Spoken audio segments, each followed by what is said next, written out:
facilitate the first workshop for today.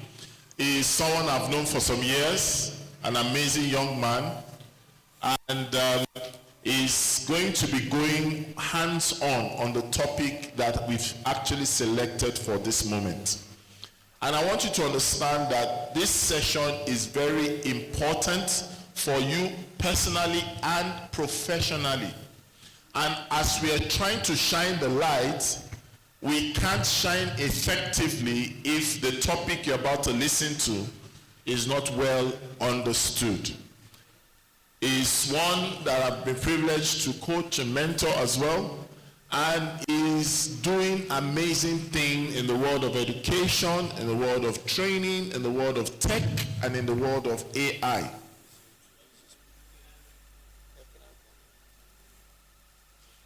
Okay.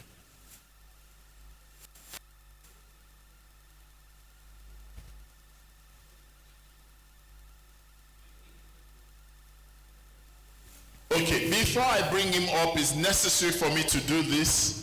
And first, let me recognize in our midst a very special guest in our midst today. He is, I hope I don't make mistake. If I make mistake, please permit me. He is it Lieutenant or Lieutenant? Lieutenant Colonel Loveday Chinedu Nweke of Nigerian Army 13th Brigade. Thank you, sir. Anytime I see the people, the way they dress is always active, and you're almost deciding to switch careers. But when you realize what they do, you know, to dress is not the only thing they do. So you have to think twice. So we recognize and welcome him to our midst. And also, we have the representative of the paramount ruler. From here, we have His Royal Highness Elder Etobom Micah Achibong VI. Right? You're welcome, sir. Then we also have HH Engineer Ededem Richard Enshaw.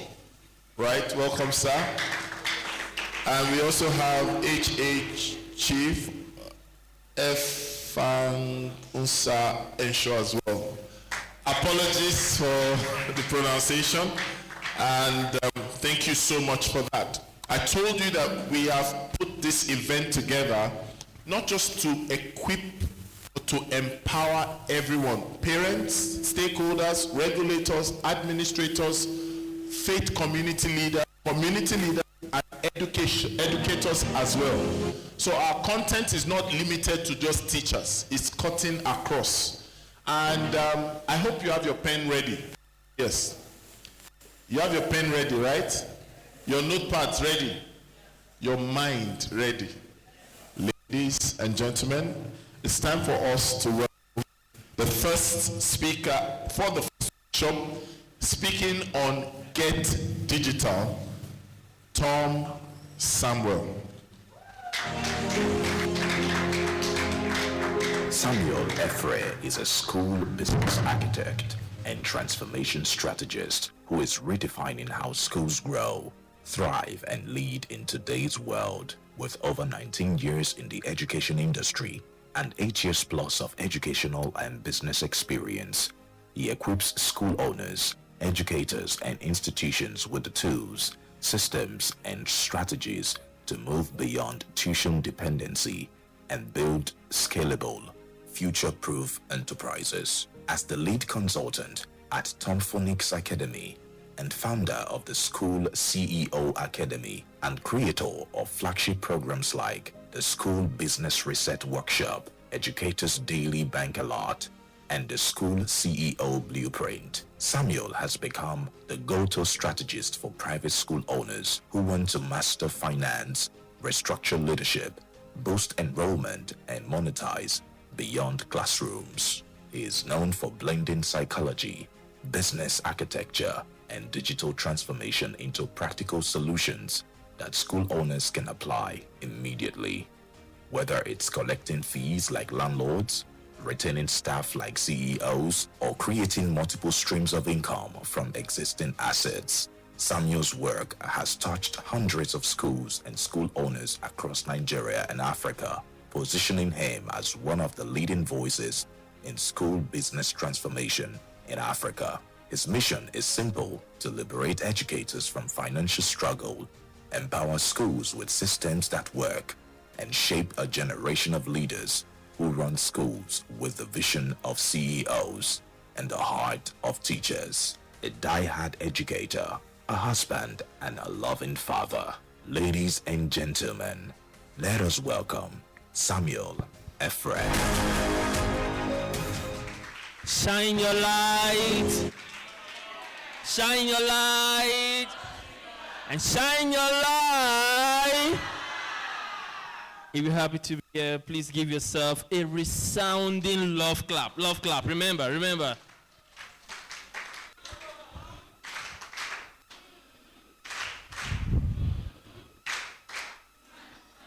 Give it to yourself. Okay, Calabar, man, it's good to be here. It's good to be here, even though we are brothers and our sisters. I bring you greetings all the way from Uyo, Akwa Ibom. Okay, and first I would love to thank the convener, Mrs. Augusta. Please, man, we've been to, Mr. Rotimi just said, we've been to so many states, and it's not easy, with the whole logistic and please, let's give a resounding love clap to Mrs. Augusta, the convener. Let's go, 1 to go.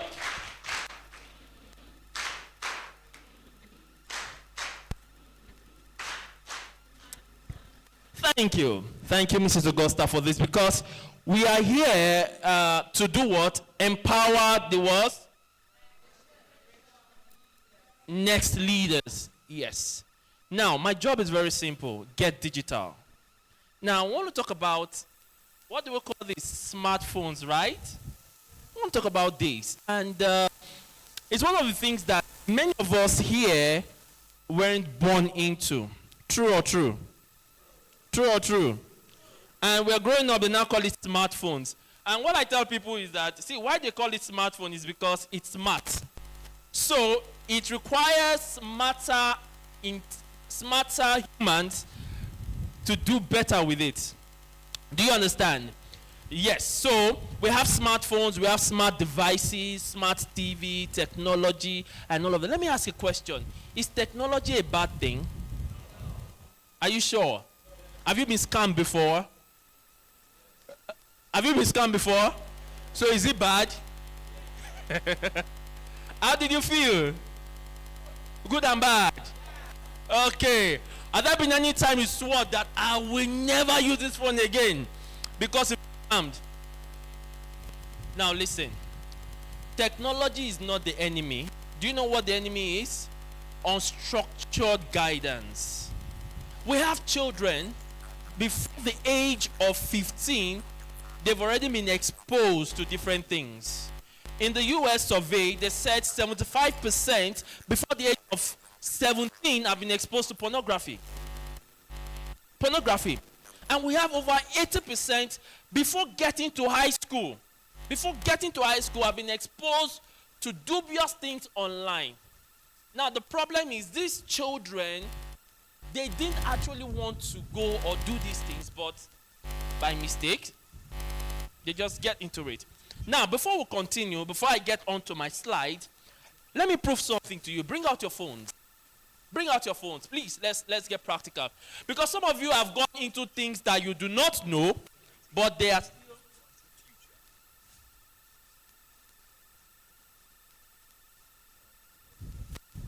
Let's bring out our phones.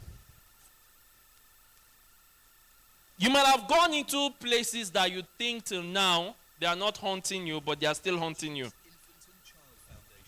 Okay, so are you there? Are you with your phones? Very good. Do you know where your Gmail is? Your Gmail app? Are you there? This is mine. Let's do that together. Very quickly. Now, I'm going to call when you get there, I'm going to call you to tell me what you can see. When you get there, you will see your face somewhere at the extreme left. Have you seen it? Click on it. Now, this is mine. You can see, hi, Samuel Ifre. Have you seen yours? Hi, your name. Are you there? Now, underneath, what do you see? Manage your what? Manage your what? Good. Now, click on it. Click on it. Are you following me? Very good. Now, what can you see? The first thing you see there is what? Let's do this together. You see what? Come on. Personal info. Then the next is what? You say? Some of you don't know. You say? I'm talking to smart people. Sure, yeah. Sure. Okay, let's recap from the beginning. Are we there? The first thing is go to where? Your Gmail app. Follow me. I have less than 30 minutes to do this, okay? Go to your Gmail app. From your Gmail app, someone help me. The next step is what? No. Go to your picture by your left. Very good. You must be smart, too. If you are not smart, you will leave you. Right. Trainers. Okay, click on it. Now, when you click on it, the next thing you can see underneath your picture, you see what? Manager. Very good. Smart people. Now, this is the problem. If you are not smart, they will leave you, and me, I will leave you. Because I'm smart. Do you understand? Okay, let's see the first one. You have personal what? Info. Let's leave that. Now, click on what we have, the security and sign in. Click on it. Click on it. Recent security activity. What can you see? Are you with me? How many devices have you connected your stuff to and you don't know? Check it out. Go down. When you go down, you notice that there are so many devices you're connected to. That is why some persons have been hacked, but they don't know. And some persons have been trailing you, but you don't know. And in case you have children that you feel you are monitoring, this is the best way in order to supervise them. Now, when you leave the security and sign in, let's move on to third-party connections. We're going to do that now. All those things that we don't want on our digital footprint, we're removing them now. Are we together? Are we together? I need your feedback. Are we together? Very good. Are you there with the third-party connections? For me, I have 54 total apps that I'm connected to. You have how many? How many? Someone talk to me. 36. Did you know that? Do you know that before? No. You're just knowing that now, right? Another person, how many? 7. Wow. Another person, how many? 11. Now, go through the apps. Do you want them on your phone or your devices? You want them there, right? The ones you don't want, please, click on it. When you click on it, you would see how to remove them. Delete all connections. Now, when you delete them, then you are free from being trailed by those apps. Have you also noticed that maybe you talk to your friend, please, eyes up on me, thank you. You talk to your friend on phone, or you're just talking to someone randomly, and the next thing you hear, or you want to say, okay, I want to get a shoe, a bag. I saw this thing, and I feel like getting it.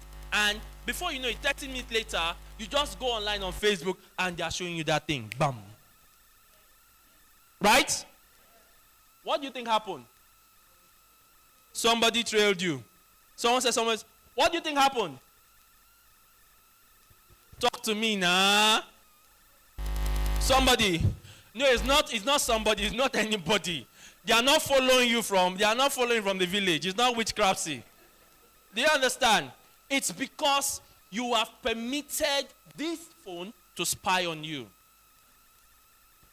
So everything about technology is about permission. What did I say? It's about what? Technology can't come to your house and tell you must follow me. You gave it the permission for it to follow you around. Every device you own has what we call microphone access. So, and from the microphone access, there's what we call keywords. What did I say? There's what we call what? Keywords. Now, what are keywords? Keywords are just words that when you say it, for example, shoes. Now, if I am a marketer and I'm selling shoe, that's a generic name, a compound name, either Nike, Adidas, what other shoes, Balenciaga, right? So when I just say shoes, the algorithm would start looking for anywhere people are selling shoes, they will start bringing it to you for you to view.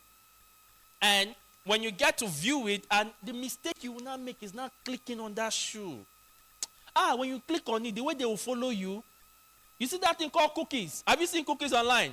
Do you eat them?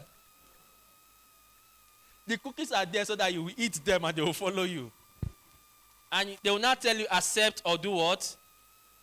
Accept or do what? I'm teaching you the way so that remember, we are doing what? Train the what? You need to understand these things, because if you don't understand, there is no way we can be able to apply this knowledge to the children we want to teach or we are managing. And guess what? Not that they don't know, but they are not properly guided. And remember, curiosity does what? So most of them are curious and they want to know. They want to know. So if they see you as an idol that know more than them, that know better, they listen to you first before any other person. So when you click on maybe a website or whatever, the cookies will have to follow it. So the first thing you need to do, let's go back to that place. Let's go back to that manage account. Then when you get there, you will see data and privacy. I hope the NOA will talk about data and privacy, because I think we really need to talk about, our lawmakers need to talk about data and privacy in Nigeria. It's really a big issue, a big issue in our country, because so many apps are being produced. Recently, while I was going through online, before COVID, we had about 80,000 apps on Apple Store, educational app on Apple Store. As I'm talking to you, as of 2024, we have over 250,000 educational apps, and 85% of them have not been certified. 85% of them. We don't know how, we don't know what they are, but children, adults are all going through those apps. So when you get to your data and privacy, you will see where we have my ad center. In your phone is already on. It's already on. So what you do, toggle it what? Off. So when you have a device that is connected and you have it for your child or student, please, that's the first thing you need to do. Remember, I said 75% as of the survey last year of children go into pornography sites, not because they want to go there, but because these ads just come up and the next thing they do is what? Click on it. You are being scammed, not because you want to be scammed. You're being scammed because all of a sudden a link just appeared on your screen. And what do? You clicked on it. And the most interesting one is the one they will share to you on WhatsApp. Tinubu is paying 50,000 naira. Share to 3 groups and share 5 contacts. You share, put your account details. You see that one? They will wipe your money. Don't do that. Don't do what? Do that. And these are the things we need to start teaching our students and our children. So quickly, let's write. My slides are up. So let's look at over 15 things that you need to look at why children need to be guided. Number 1, sexualized content beyond pornography. Sexualized content beyond pornography. They are exposed to, don't think that they don't know. They do. I'm talking about before high school. Before high school. There's what we call soft porn reels. It's not the act, but something that gets close to the what? To the act. Are you following me? And it's all over social media. All over social media. On TikTok, on Instagram. Reels. Soft porn. They call it clickbait.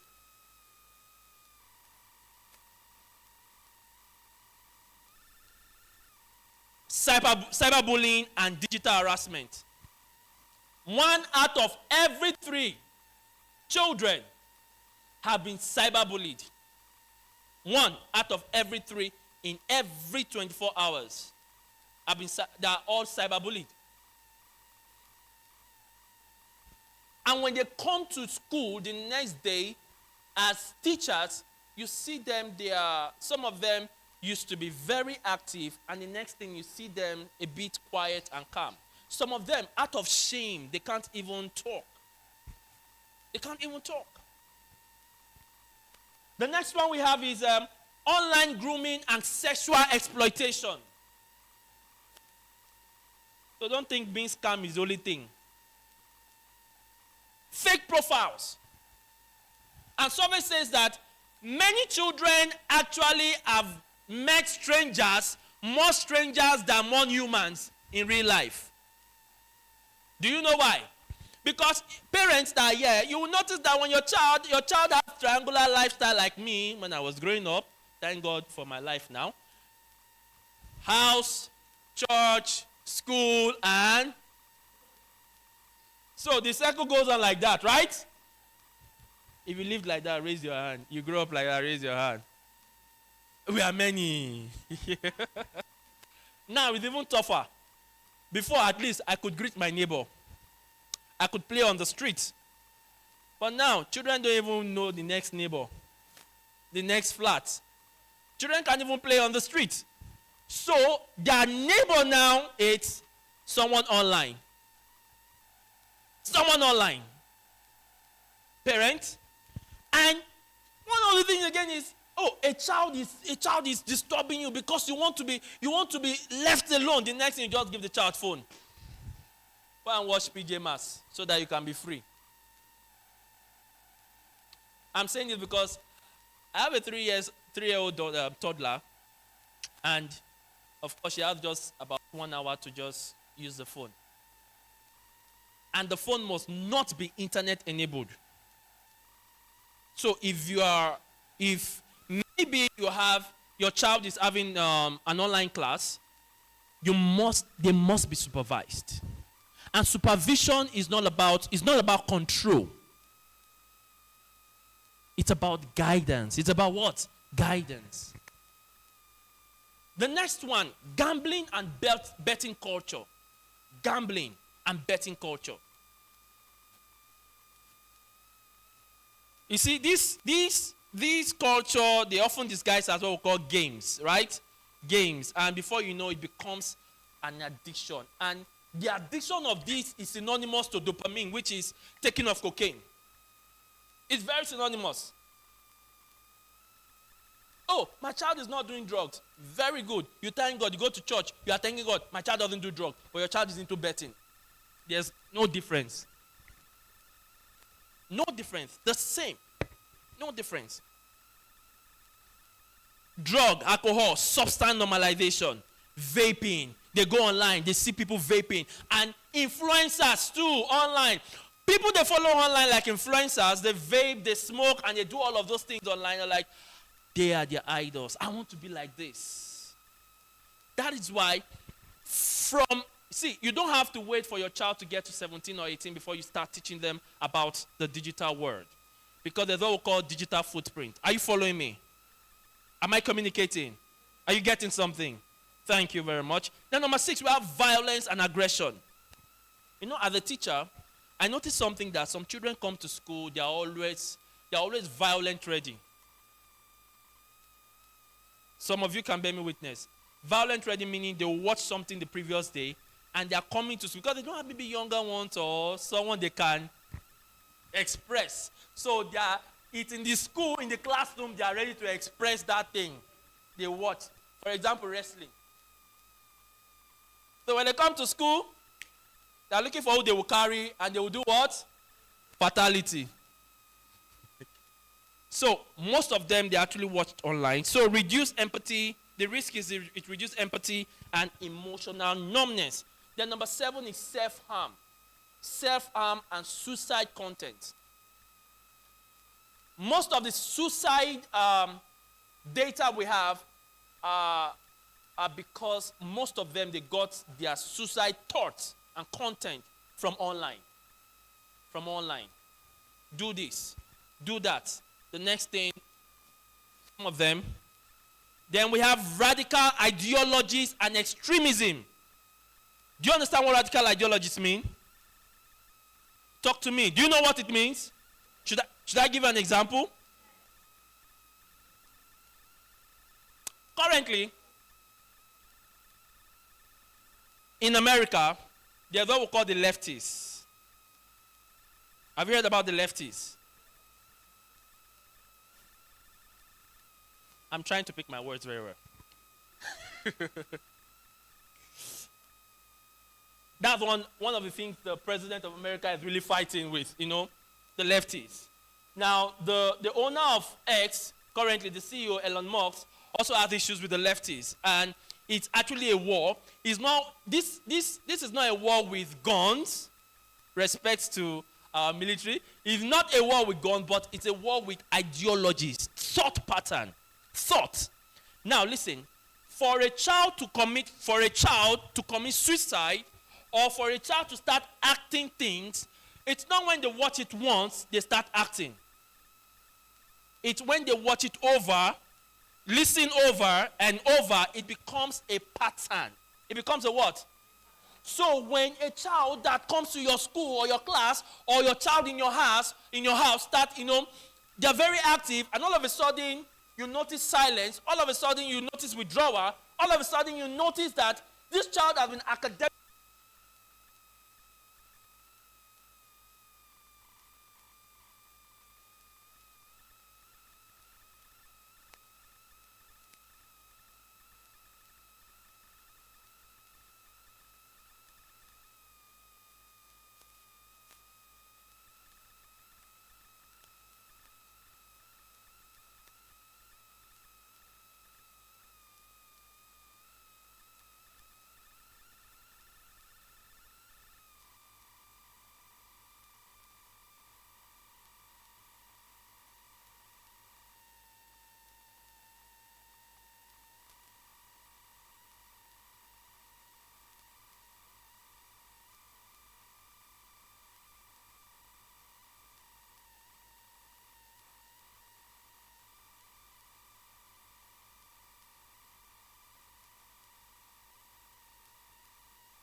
Fraud, scams, and financial exploitation. Fake giveaways. You see that link they sent to your WhatsApp group? It's called phishing. It's called what? Phishing. Phishing links, account takeovers, in-game purchase, and traps. Addiction to validation. Addiction to validation. These are wars we're actually battling with currently. These are wars we're battling with. And as trainers, we need to understand these things. Academic dishonesty and shortcut culture. Academic dishonesty and shortcut culture. Then lastly, sleep disruption and dopamine overload. A child comes to the school. By 10 a.m., by 9 a.m., the child is dozing off. Then when you ask, the parent will say, nah, he didn't sleep in the night. What happened? He was watching cartoon. Sleep disruption.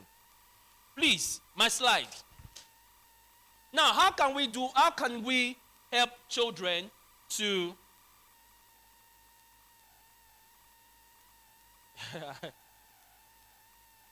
Okay, I am on,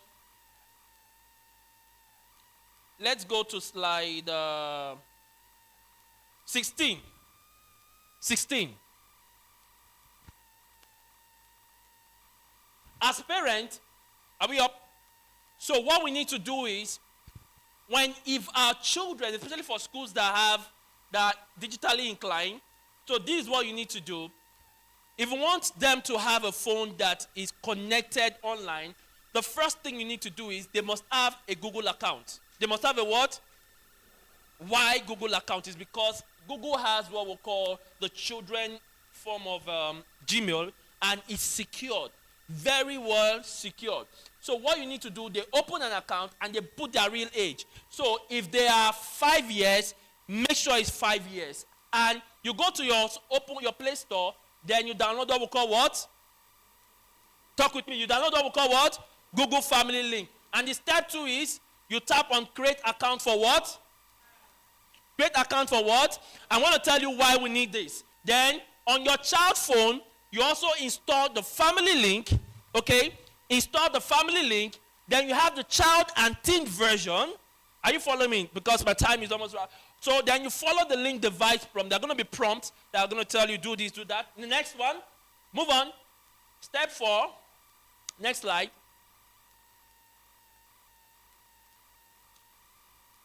Controls.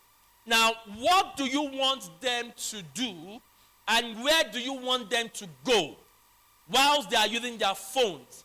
You may not need to be present with them, but you can actually see what they are doing on the phone. Hello? Very good. So, required approval for purchases. Do you know that some children can actually put your credit card because they want to buy games online? Do you understand? So, but they can't do this if it's already connected to your own. You would have to approve for them. You would. So, after this, blocking and limit. Like, example, TikTok, you don't want them to know. They don't have to be on TikTok. They don't have to be on TikTok. You can't control anything that happens on TikTok. You can't control anything that happens on Instagram. Do you understand? Even YouTube now has what we call KidTube. So, you can block TikTok from their app. They can't download it. Then select the block and set time. Please, listen. If you want them to stay on a particular app for 60 minutes, you can do that. So if they're having online classes, that app they use for online class, you know it's 1 hour, you set it to 1 hour. After 1 hour, case closed. Moving on. The next one, we have what? Next slide. Media. Come on. Google search. Sometimes teenagers get to hear things, they talk a lot in their schools, okay? They talk a lot. And when they talk, they come back home to want to, ask Google, what are the things, or how can I know this? So what can you do? You can turn on safe search that when they are, remember I taught us about keywords, right? I taught about keywords. So keywords than something like sex. Let me use the word sex. When you type the word sex, they won't be allowed to go in. They won't. It's going to block them. Okay, so Chrome browser, do all of these. Age-based strategies. Under 10, only allow certain sites. Then 10 to 11, block explicit sites. Then from teenagers, block explicit site plus tech judgment. I would have played out a video. Now we're in the era of artificial intelligence. And do you know what artificial intelligence can do? I don't need to come close to you. I just need 2 things from you. I need your face and I need your voice. Once I have your face and once I have your voice, I just need to walk and scam other person and just tell them that, oh, I am in trouble. So we call this what we call it deep fakes. We call it what? Deep fakes. And it's rampant. So you must understand it. In our school, our curriculum must align that we teach them these things. We don't hide them. If you're thinking that children, teaching them sex at an early age and teaching them scamming at an early age is bad, trust me, their peer group will actually teach them better than you. And if you are thinking on banning phones and banning technology, they will have other means and other ways to do that. So it's not about banning phone, but it's about monitoring and supervising what they do with it. If not, okay, for example, you put password on your phone, and you keep on telling that child that is very smart, don't touch that phone. You put the password, and after 1 week, the child knows the password. You change it again, the child knows the password. You now ask what is going on? Is it witchcraft? The problem is, they are what we call digital nomad. They born you in an age whereby they will do what we call jailbreak. Okay? They will do that. And they're smart. That's why we call it smartphones. So please, make sure you have this. And for artificial intelligence, always learn. As adults, as trainers, as teachers, learn on ways we can actually protect this one. And the last thing we have, please go up. I'm going to end with this. Go up.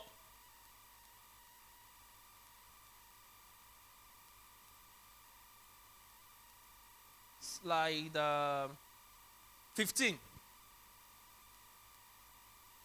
15. Let's read. Everyone, let's go.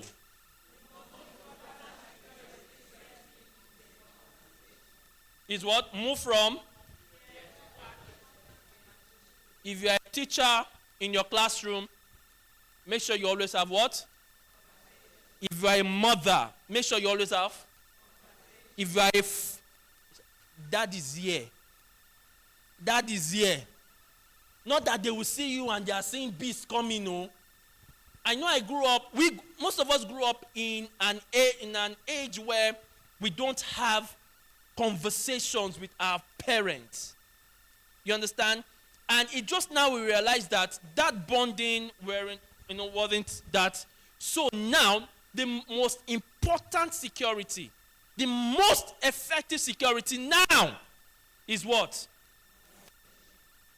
Don't be scared when a teenager comes to you, mommy, my teacher, this happened. The first thing is not Jesus. Because it's bound to happen. You don't scare them.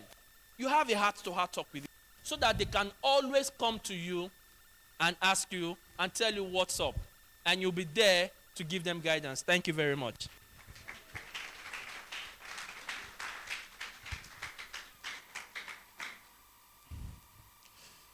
Some of you are hungry. That's why you're not clapping very well for Tom.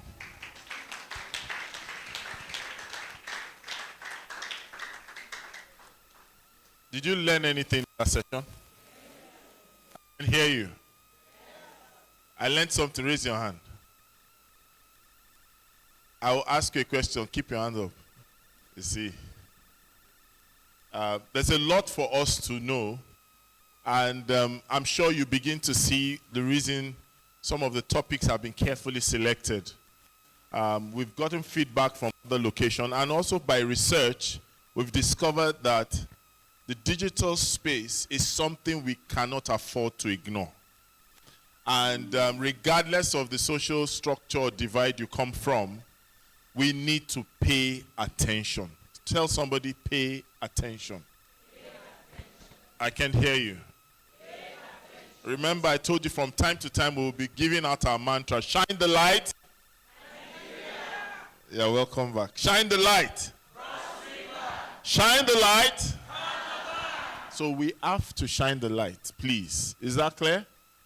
Are you having a great time? You're not showing it on your faces. Are you having a great time? And some of you are tired of me, Abby, especially this cabal. That my cabal. They are tired of me, right? We have representatives from the Commissioner of Education. And I have the name here, Miss Patricia Ogbeche. Can she come forward? Let's recognize her. Where is she? Oh. Is that how you clap for the representative of the commissioner? Thank you for coming, ma. And she's, I think, also in the information and public relation officer of the ministry. So thank you for coming. I also note that we have the assistant commandant of corps, ACC, that's Bisong James of the NSCDC Cross River State. You know, I told you about that uniform. They have swag with their uniform. Am I correct? But can you do what they do? It's not just looking good. It's about doing what they do as well. So thank you so much. Remember, this is the Train the Trainer Summit. Turn to the next person, just in case you thought this was a wedding reception. You could have mistakenly, strolled in. Where's the bride? Where's the groom? Okay. This is Train the Trainer Summit Calabar edition. For those of you that just arrived, and we have gone through different states. We said we've been to Delta, we've been to Oka, that's Anambra, we've been to Ebonyi, that's Abakaliki Ebonyi, we've been to Enugu, we've been to Uyo, that's Akwa Ibom State, and now we are in Cross River. Is somebody excited about that? Fantastic. I have been told that we have the representative of the Commissioner of Police. Please put your hands together for our representative. Thank you. So if you like, do anyhow here. If you do anyhow, you will. So you know. So everybody's behaving. I like that. I have backing. If you do anyhow, you collect. Anyway, that was what you collect. What you collect water. All right, that was on the lighter note. And we're just going to progress to the next thing. We started, but we were not having a full house at that time. So we delayed a bit to listen to the founder, the convener, whose heart is so large to bring this together and also offer it to everyone across the nation. Would you like to listen to our founder? Are you sure? If your yes is loud, the media will play it. If your yes is loud, the media will play it. Are you sure? So let's listen to our founder all the way to the media. Thank you. Mrs. Augusta Olachi Anyanwu Egbom is a distinguished business strategist and dynamic leader with a transformative impact in Nigeria's banking sector, known for her expertise in business sourcing, client relationship, management, and strategic leadership. She currently serves as regional bank head in one of Nigeria's top-tier banks. She holds degrees in communication arts and public relations with executive training from the Lagos Business School and other prestigious institutions. Her professional affiliations include NIPR, NIMN, CIBN, and ISMN. Beyond banking, Augusta is the founder of the Duke's Infant and Child Foundation, Shopper Home, Maeran Gurus, and Ostola LLC USA, and co-founder of My DigiPay and the Tonola Empowerment Initiative. She is also the convener of the Train the Trainer Summit, a national movement empowering educators, parents, and community leaders to raise confident, value-driven children and future-ready leaders. Her vision is to inspire policy reforms that redefine childhood education and leadership development across Nigeria and Africa. Ladies and gentlemen, let us make welcome Mrs. Augusta Olachi Anyanwu Egbom, FSM, the convener, Train the Trainer Summit, founder, the Duke Infant and Child Foundation.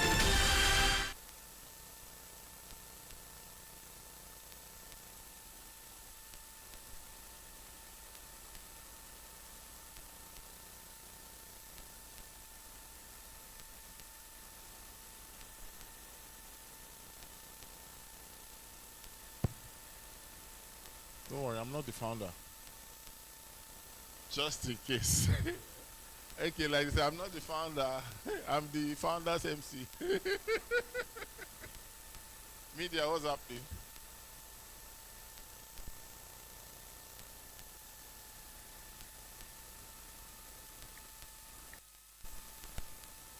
Distinguished trainers, parents, leaders, and change makers. Today, you didn't just come for a summit. It's going to be a defining moment. We came into this space carrying experience, passion, and sometimes doubt, but we are living with clarity, conviction, and a calling, because this is not just about training people. It's about raising people who will raise others. The 2020 Summit was born from a deep burden that those who shape minds must themselves be sharpened. That those who speak life must first be equipped with truth, excellence, and purpose.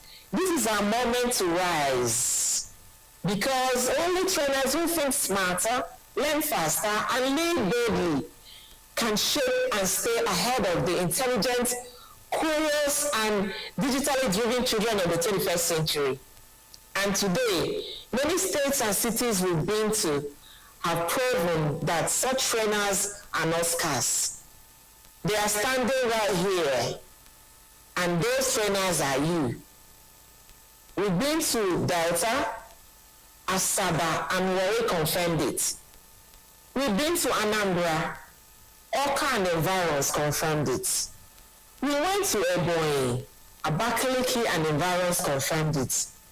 When we went to Enugu and Environs confirmed it. As we leave this hall, may we never train the same way again. May our voices carry authority, our methods carry excellence, and our impact speak louder than our titles. This is not the end. This is the beginning of a movement. Thank you for joining the movement. Trainers, arise. The future is waiting. The future is now. God bless you all, and welcome to Train the Trainers Summit. Thank you very much. So I know she's not here, but she can feel it wherever she is. I want us to give her a love clap. So you send it to her. Wait. That's not love now. Come on, let's do it together. Are you ready? 1, 2, 3, go.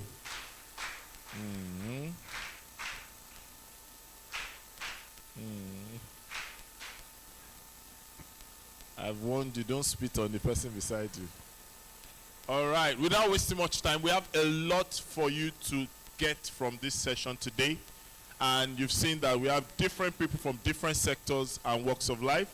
But before I bring the next speaker up, I'd like to recognize school leaders, school owners in the building. They have also enabled most of us to be present here. So if you're a school owner, if you're a school leader, a school administrator, head of school, proprietor, proprietress, can we have you just wave your hand so we can recognize you? Fantastic. Can you put your hands together for this wonderful, amazing individuals? I would like to thank you all, to say we see you, we appreciate you, we honor you, and we thank you for being here. And of course, if anyone is a representative of NAPS as well, we'd like to see a representative of NAPS. Anyone from NAPS? Fantastic. Put your hands together for them at the back there. Do we have any representatives of SUBEB? SUBEB.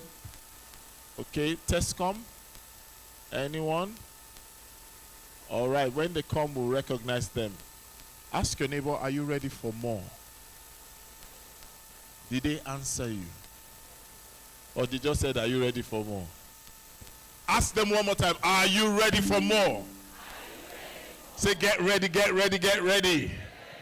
Some of you are just, yeah. Say it with energy, get ready, get ready, get ready. Ladies and gentlemen, we're bringing more to you and bringing back on stage our second speaker is that tall, beautiful, pretty lady I told you about. Can you remember? Is she tall? Is she pretty? Have I lied? Does she have money? Put your hands together for Uche Monu. Uche Mono is the CEO and lead consultant at Silvercrest Educational Services Limited, an innovative educational services company focused on delivering inclusive, transformative, and result-driven learning solutions. With over 15 years of experience in teacher training, school improvement, and educational leadership, Uche is a respected voice in the educational sector. She holds a Bachelor's of Arts degree in French, a postgraduate diploma in education from the University of Nottingham, UK, and an advanced diploma in educational leadership and management. A certified Montessori directress, she holds a diploma in special educational needs and is an alumna of the Lagos Business School's Senior Management Program. Uche began her educational journey in 2010 by establishing an after-school center in Asaba and later established Silvercrest School Lagos, which evolved into her current consultancy. She is also the founder of the Explore Foundation, a non-profit promoting equity and inclusion, especially in public education. A passionate advocate for quality and inclusive education, Uche empowers educators and institutions while organizing international educational tours and conferences. As a certified travel consultant, her work continues to inspire educational transformation in Nigeria and beyond. Ladies and gentlemen, let us make welcome Uche Mono, CEO, Silvercrest Educational Services, founder, the Explore Foundation. Good morning, everyone. Good to see you all again. Earlier on, I had given a welcome address, but let's get the session started. So my job here is simple. My slides, please. My topic today, I'll be speaking on raised to thrive and lead.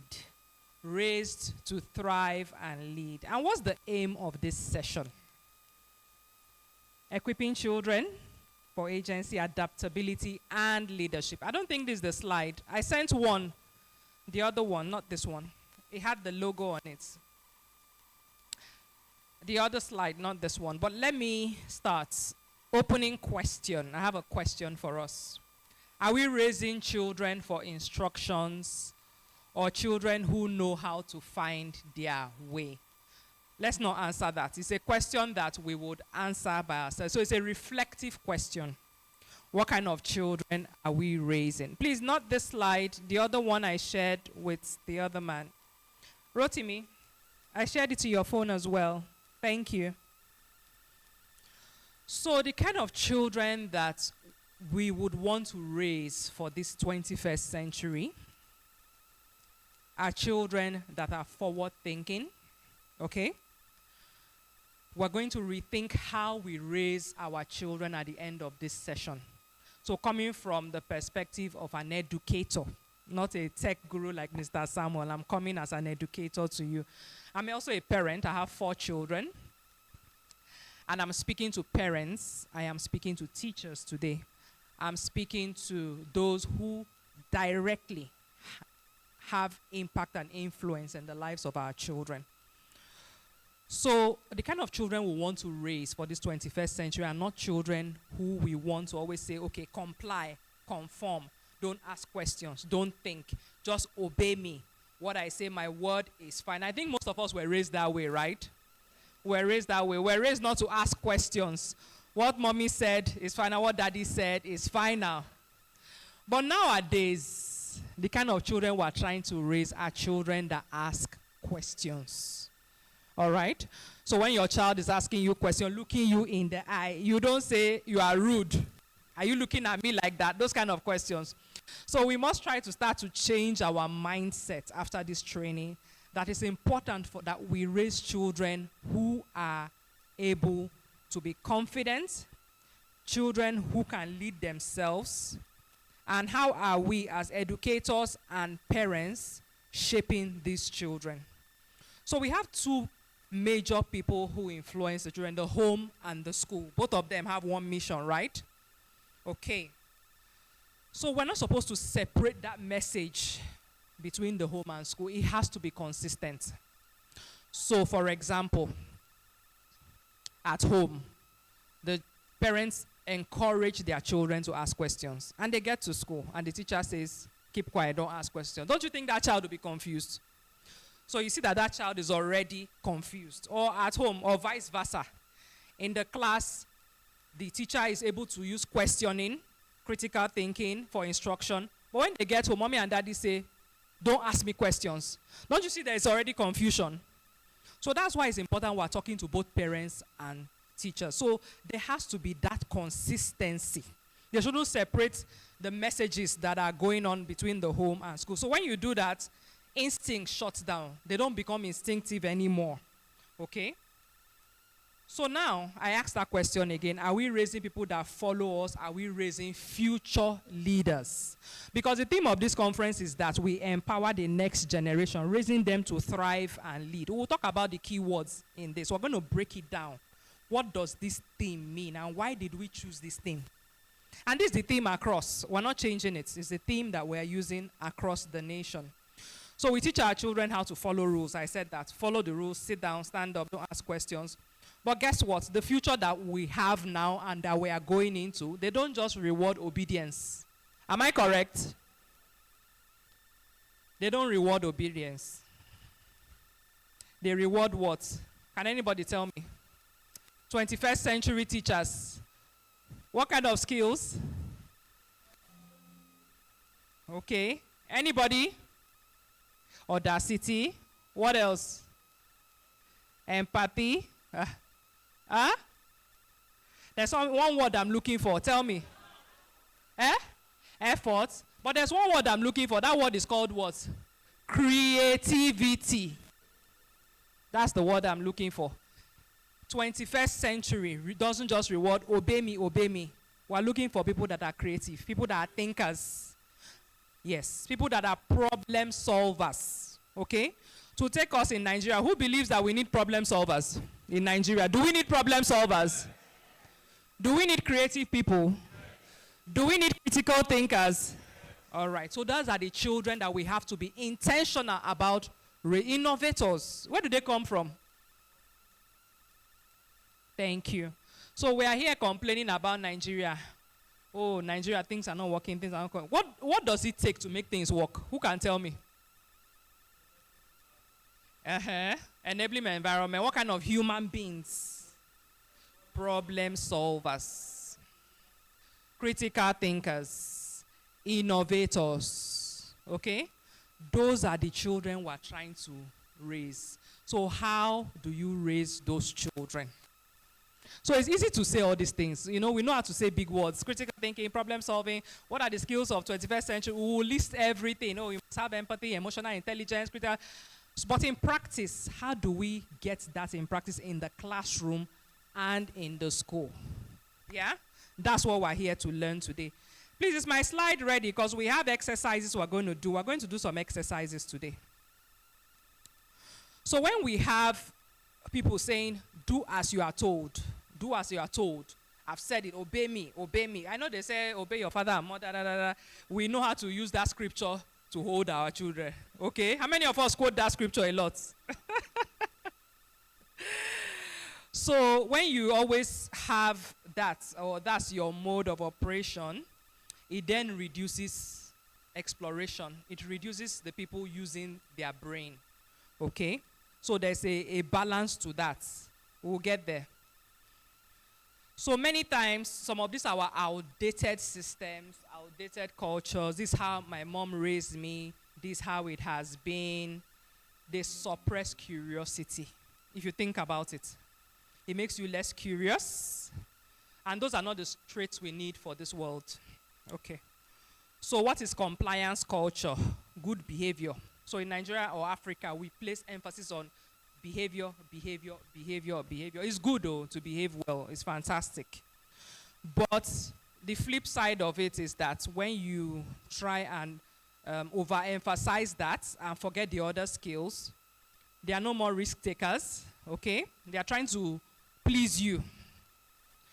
They are no more innovative and they don't think independently. That's the flip side. So when we are talking about these kind of cultures, let's also look at it from two sides. As you are trying to enforce the good behavior and all, what exactly is suffering? It's good to think about that.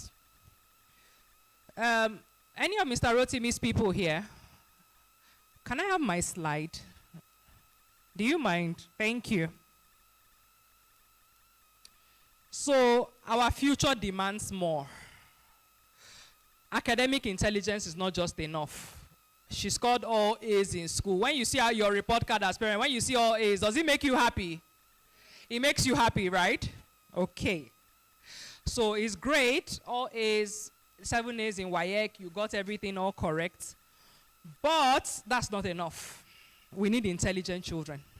And intelligent doesn't mean that you got all A's. Okay. So we need children who are confident and creative. We need children that are problem solvers. I said that before. Because the future is very complex. So we know that there are jobs that are coming up now in the future that so many of these jobs are going to be extinct. Do we know that? AI is already replacing things very quickly. So even medical doctors are going to even be phased out. Lawyers, accountants, all these roles are going to be phased out. Already, some of them are already being phased out. People are using technology to do these things. Why do I need to employ an accountant when you have software that can do your accounting? Why do you need a HR? There's software. There's computer that can do all these things. You ask ChatGPT, you ask AI, they can do these things for you. So the kind of children that we need to raise now, we need to understand the future and where we are going to. We need to understand AI. If you don't know AI, please go and study AI. Study where we are going for the future. So the kind of children that we are trying to raise are children who can answer very complex questions. Very complex questions. Some of them you've not even heard of before. Okay? So we must learn how to navigate the uncertainty. I'm sure COVID taught us that, right? COVID taught us that uncertainty can come at any time. And what happened when COVID came for schools? Everybody became creative, right? Everybody we adapted. But we don't know what the future holds. Next year, something else can come. Yeah. So we don't pray for another COVID, but the future is very, very uncertain. So now, the new paradigm, where should we be heading to as educators, as parents? What is the future for us in our parenting journey? So what we're trying to transition from is from compliance, okay, you must do this, you must do that, to leadership.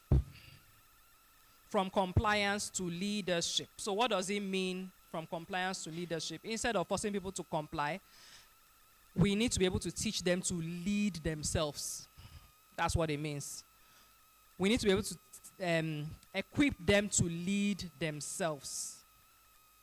And what does it mean to lead yourself? Anybody?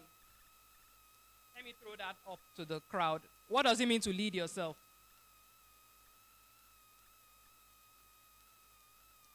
Anyone? Yes. Tell me, what does it mean to lead? Okay. Without being forced. Okay. Another person? Yes, ma. What does it mean to lead yourself? To allow the child, guide the child do certain things. I took my son to the office where to process his first school living certificate. So when I took him there, I said, see the man, talk with him. And he was able to speak intelligently. So he was independent, an independent problem solver.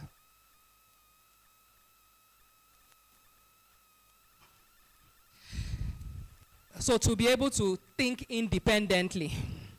So what it means to lead again is problem solving. And then the final one is taking responsibility. Please, let's write it down. There are 4 things. So leadership is not title. I'm a leader, I'm a leader, I'm a leader. Okay, do we see that in Nigeria? We have a lot of leaders. But what does leadership truly mean? So what does it mean? Take responsibility. That's the first thing. That's what we should be teaching our children. Solving problems. That's the job of a leader. Thinking independently. Okay? And taking initiative. Taking initiative. Those are the 4 characters. So children who lead, don't wait to be told. You can't be telling them everything. You can't be holding their hand through everything. They see a need, they're able to respond. That's what it means to lead. So we're talking about these key words in this theme. Thrive. What does it mean to thrive? What does it mean to thrive? Anybody? Yes, that's the slide. Thank you. I think I'm on slide 5 now. Yes.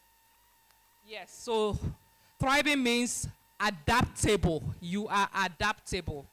So any change that happens, the child is adaptable. That's what it means to thrive. You are not fragile. Okay?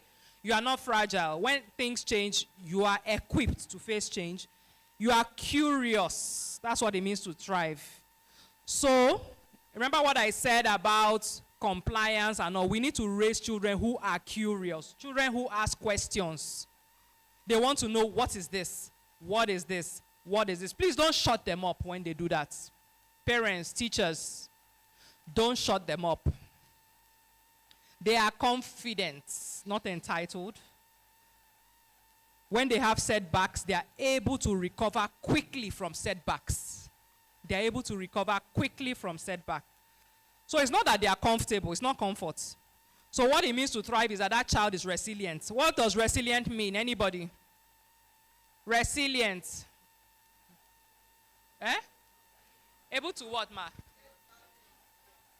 So, where you were, even after some difficulties, yes.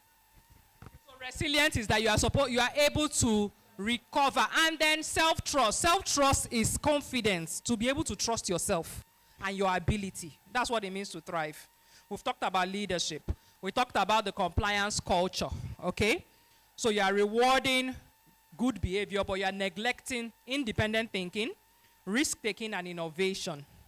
So that's a trap. It's a compliance trap. So we're trying to, it's not changing. The compliance trap, next slide, says that we are rewarding silence over curiosity. So you see a child in class that is quiet. She wins award for best behaved.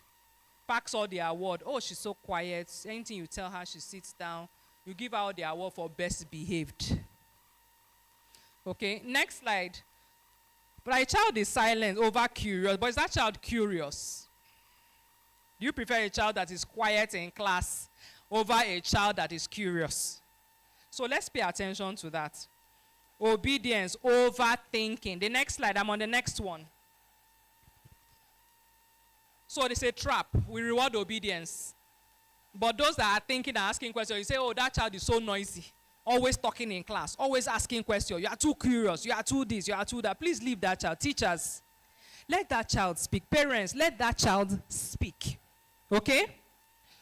So you are looking for perfection over growth. So what we need in the future is people who are pathfinders. Daring. Like our convener now that is audacious in what she's doing. She's a pathfinder. So people that see a problem and they say, what can we do to solve this problem? Those are the kind of leaders that we need. So now, this is just a tool. Now, next slide, how can we build those future leaders? Through questions. So we're going to practice this. So instead of, so we're shifting from giving instruction to inquiry. So, for example, what do you think?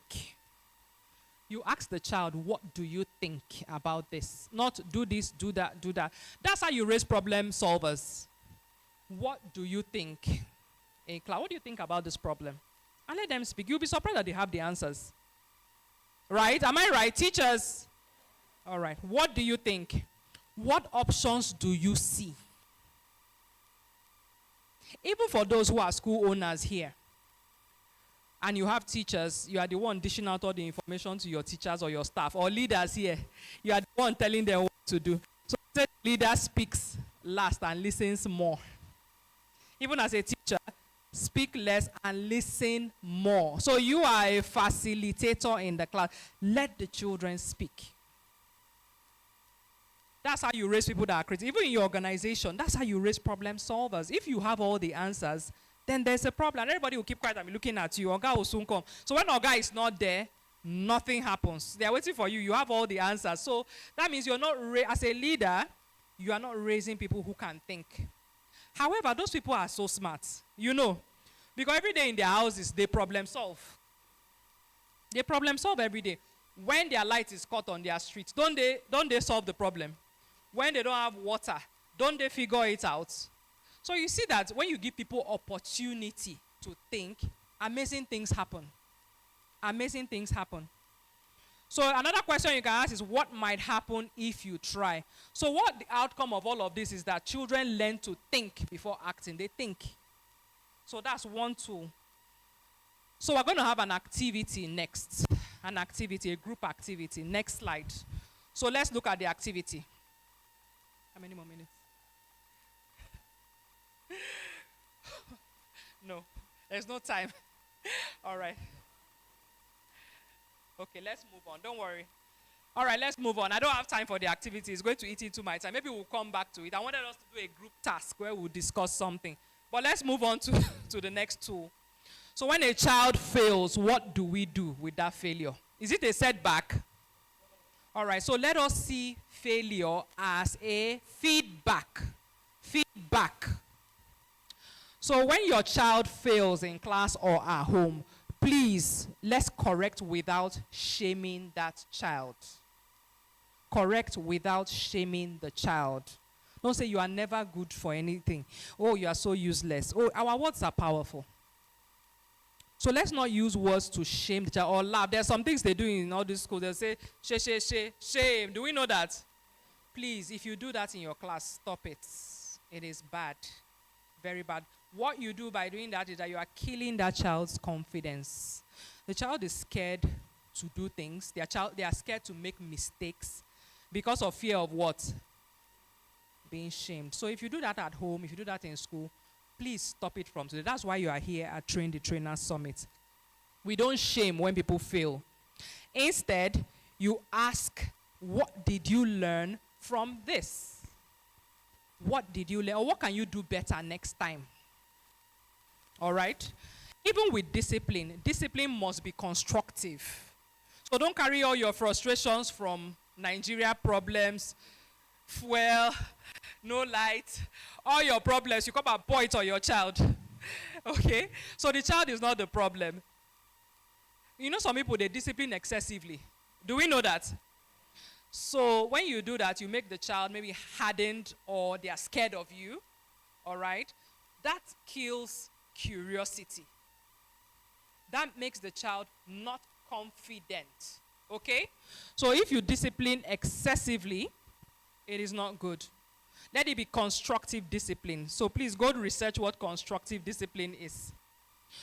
Our words make a difference. They are very powerful. Okay? So some words you can use. Next slide. So instead of saying you are wrong, can we try saying something like, let's examine this. Let's examine what happened. What went wrong? What do you think we can do better next time? Not you are wrong and I'm right. Because sometimes the parent is wrong. Do you know that? All right. So when you problem solve with your child, you will even learn from them. How many more minutes? You will even learn from that child when you problem solve. Instead of saying, don't try that again, you say, what did you learn? What did you learn? So the next tool I want to talk about is that welcome questions in your space. That's what creates critical thinking. Let them ask questions. When they bring up ideas, don't laugh. Don't mock their ideas. When they make mistakes, please don't punish, correct, and ask what they learned from it and how could they do better. So responsibility, another way to build resilient children is transfer responsibility early. Let them do chores at home. All right? Let the nannies not do everything for them. Let them do chores and take ownership and lead their lives. That's one way. Make age-appropriate chores for them, no matter how little, from 4 or 5. Okay, clean the table, pack your plate, wash your plate, take your things out. Don't just leave everything for the nanny. Those things build resilience, okay? Solve small problems in the house. So let's be careful that we don't hand over responsibilities that the child can handle. You come and do it for them. We are so quick to jump in to help the child. So quick to jump into, oh, no, let me do it for you. When they're even going to school, let me carry your bag for you. Okay? So let's leave the child. Carry your bag by yourself. After eating, take your plate to the kitchen. If they're old enough or tall enough, let them wash their plates and keep. Those things build resilience. Those things build problem solving. So this week, I want you people to write down things that you can do better when you get home. As I'm talking, just be writing down things you can do better. So finally, as I round up, and they've given me time, so when you enable children to thrive and to lead, it's not as if you are permitting them to do whatever. There's still that parental guidance. But what I would say is that have clear values in your house, all right, in your home, in your classroom. Have the boundaries. You create the boundaries for them, all right, in a safe space. And lovingly make them accountable. It's not by force. Make them accountable lovingly. So you give freedom, you permit them to think, but you also still guide them. That is leadership. That's what we're trying to do here with these children. So these are children, we're actually talking about children 15 years and below. They're under your guidance. We want them to thrive, we want them to lead. And the only way to make them to lead is to guide them, but also give them freedom to think, freedom to problem solve, and freedom to make decisions. So what is your role as an adult in the child's life? It's not to control them, it's to cultivate. That's your role. That's your role. And the bigger picture we're trying to see here is that we're raising future leaders, decision makers, and nation builders. Those are the children we're trying to raise. The future is not waiting to be predicted, it is waiting to build, to be built. And we have to build it what? Intentionally. It's not going to be built by chance. We're going to build our future intentionally, being equipped with the right tools that we have. So, final thing, call to action is that number one, what are we going to do? Let's read it. Number one. Number two. Number three. Number four. All right, please take a picture of it. Let your children ask questions. Let your children make mistakes in a safe environment. Let them take responsibility and encourage them to think, because leadership starts now, not later. It's now. Thank you very much.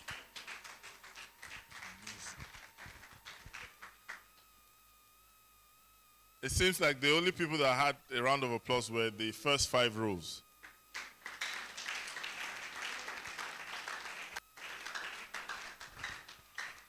Was that amazing?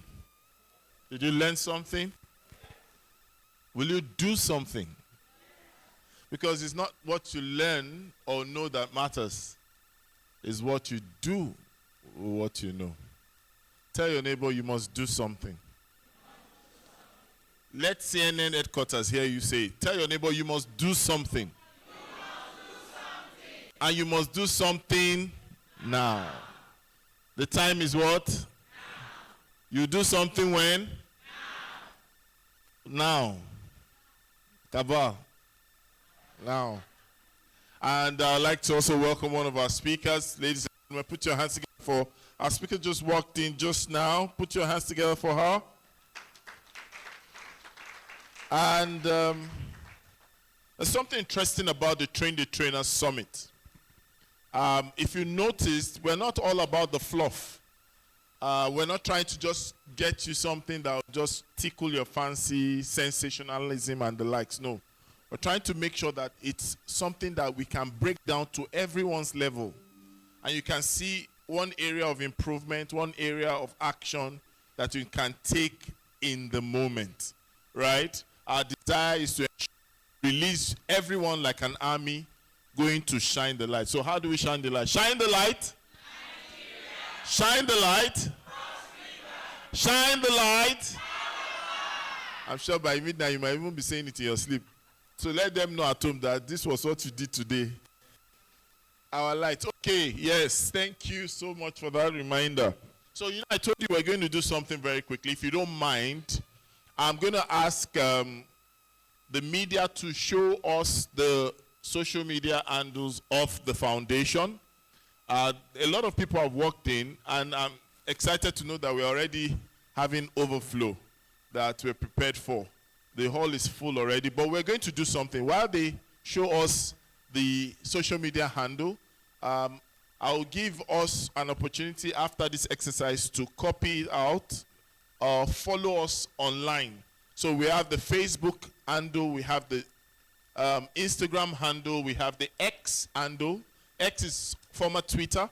And then we have the WhatsApp channel. Like I told those who came earlier, the WhatsApp channel is very, very essential for you to connect with us because you get further information, presentation slides, updates of project, and some possible announcement, and your certificate as well would always connect with us from this angle. So when you get to store the number, type Shine the Light Calabar or type Train the Trainer Summit Calabar, so we know that you are that person. You are not a ghost. All right, so please, could you turn on your touch if your phone has touch light? No, we need it. Are you done? Can you raise your phone above your head? I want to see the light. So we want to show that we truly mean what we said. It's time to shine the light. I want you to shine the light. Then wave it to the left and right. I know. No, you look at the back. Just look at the back. Say wow. Or say wow. So I want the media to catch this. We're going to do this in 3 ways. So you're going to say that with a loud voice. So we're going to do that, shine the light. Are you ready? Calabar, are you ready? This is Big Brother. Are you ready? Oh, can you imagine? We have a special guest in our midst. She's just walking in. That's Chika. Lady Chika, put your hands together for her. Shine the light for her. Okay, we're going to do this sitting. We're also going to do it standing. Are we together? Then I'll try to see how to join you back from the selfie mode, right? Cameraman, am I good? All right. Are you ready? Clear your throat, too. Are you ready? Are you sure? Are you very sure? Ladies and gentlemen, shine the light. Shine the light. Shine the light. Waving like you're excited. Now, can we stand to our feet and we'll try it one more time? Let's try it. Are you ready? So they won't say I was not there. And then you think you use AI to copy my voice. So I want to shine the light. Show me now. Let me see myself. Show the handsome side. Are you ready? Yes. Now, you know, because you are standing, your hand should go above your head. Amazing. If you are not that, I didn't say anything. No. Don't spoil my career. Are you ready? Let the whole world see you. Yeah, you're doing this not out of instruction or compulsion. You're doing it out of excitement. Are we together? Yes. Am I forcing you? No. Because the way you say yes, sir, is like it's a command. Are you ready? Yes. I said, are you ready? Yes. Shine the light.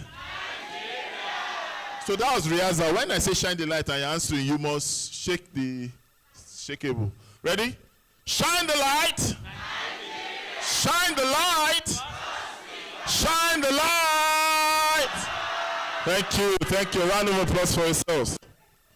I said a round of applause. You don't even want to clap for yourself. Okay. You know, this shine the light, PHCN can decide not to give you light since you have light. Okay, are we excited? I said, are we excited? Like they say in NYC camp, are you good to go? Some of you did not serve. Are you good to go?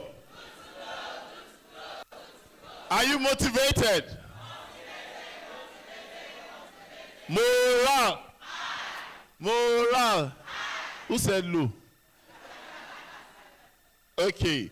So we're going straight to another session. And this is going to be an interesting one. And then we'll also have our panel after that session. We have our next speaker. I'm sure the media is ready for that. We have our next speaker, and she's going to be coming up stage. Blessing Agbo Ntanu, right? I got that. I was almost praying I should not make that mistake. So, ladies and gentlemen, put your hands together for our speaker as she comes forward. Media.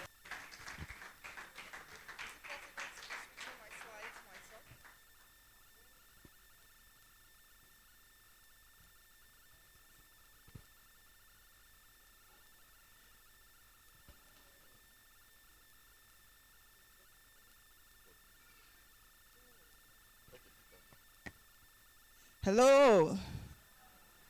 Hello. Good afternoon, everyone. Apologies for coming in a little late, but I'm glad I'm here now. My name is Dr. Blessing Ntamu, and I'm a counseling and educational psychologist. Whilst my slides are coming in, I'll just tell you a little about myself just to make you comfortable.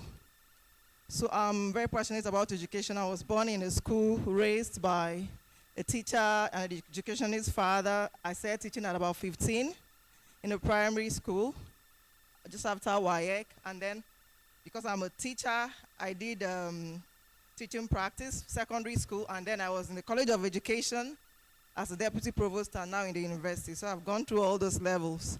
And I've had a lot of experience spanning about 20 years. So I'm sure that I have a little bit to share with us based on this experience. Okay, because I'm talking about violence, I'm also a gender-based violence activist and all of that. I'm talking about vices. Vices, war against vices. Do we wait or do we go ahead? Yeah. Have it. Media, do we wait or we go ahead? Okay. Okay.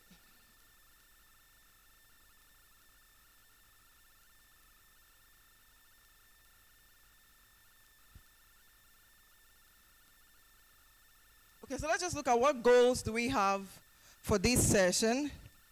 Our goal is to identify actionable steps by all stakeholders. So I believe in this hall we've got stakeholders, parents, teachers, policy makers, people from the ministry, and everyone here. So we just want to identify actionable steps, and I'm glad that we're working in sync, because I heard the other speaker doing the same thing. What am I going to take back from here? What am I going to implement? And how I want it to do is, as we go on, we're going to be asking some questions and then identifying action steps. I want everyone to write down action steps for their category. If you're a teacher, write down action steps that you think teachers can, implement year after. And then write down the ones that you know that you will implement year after. Because we're going to ask for them and you give them to us before we leave. And then we are going to commit to change by the end of this, which is all in sync. And we should ensure that our action steps are smart. Okay, I still don't have my slides. So what are the vices we want to talk about? What are the vices that are common in our times? What are the vices that we are confronted by? Now, this may not be all of them, but I have some of them that I think are very relevant for us to discuss. So we have substance abuse. It's one of those vices that is confronting us, a major challenge in our times. Our youths are highly involved in substance abuse, ranging from alcohol, which is like a social drug. Everyone takes it, but of course we know that the consequences are really high. It's an addiction drug and causes a lot of negative consequences. To drugs like fentanyl, which is now killing adolescents like crazy within Nigeria and outside, to marijuana, to cocaine, to codeine, which is contained in some cough syrups with the sniff, to gum, to suckaways, drainages that they say they sniff. So our youths are deeply involved, our teenagers, our children are deeply involved in drug abuse, substance abuse. And so that's one of the vices of concern. And then we have sexual and gender-based violence, which is also a key vice of concern. Like, okay, I think I can handle the slides. If you let me. Moving. moving. Did you insert that there, please? That should make this work. I gave you something. But I prefer to do it myself. Okay. Well, so we have, can we go to the next slide? Next one, please. Next one, please. Yeah, so we're talking about sexual and gender-based violence. We have sexual harassment. We have defilement. Defilement is sexual, is actually rape or sexual abuse, but when it concerns minors, we say it's defilement. There's rape, there's premarital sex, there's sex work, there's inappropriate and sexually appealing dressing, there's sex trafficking, a whole range of concerns under sexual and gender-based violence, okay? So sexual and gender-based violence on its own. Then we have violence in itself in our schools. We have bullying, thugging, extortion from all levels.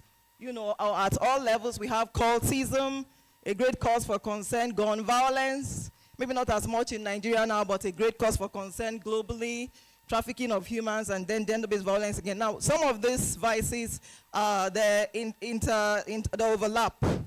They overlap, they don't exist in isolation. We have examination malpractice. I believe we have a lot of teachers. If you're a teacher, just put up your hand. Teachers in the house. Hello, teachers.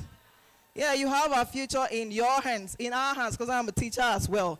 So examination malpractice, we have, an overwhelming incidents of that in our time. Special examination centers.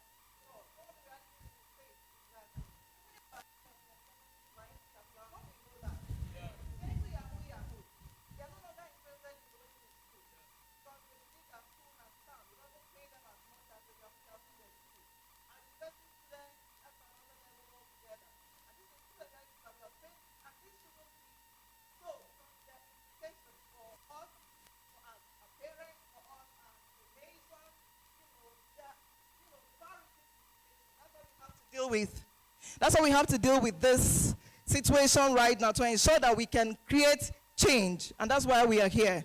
So can we move ahead, please?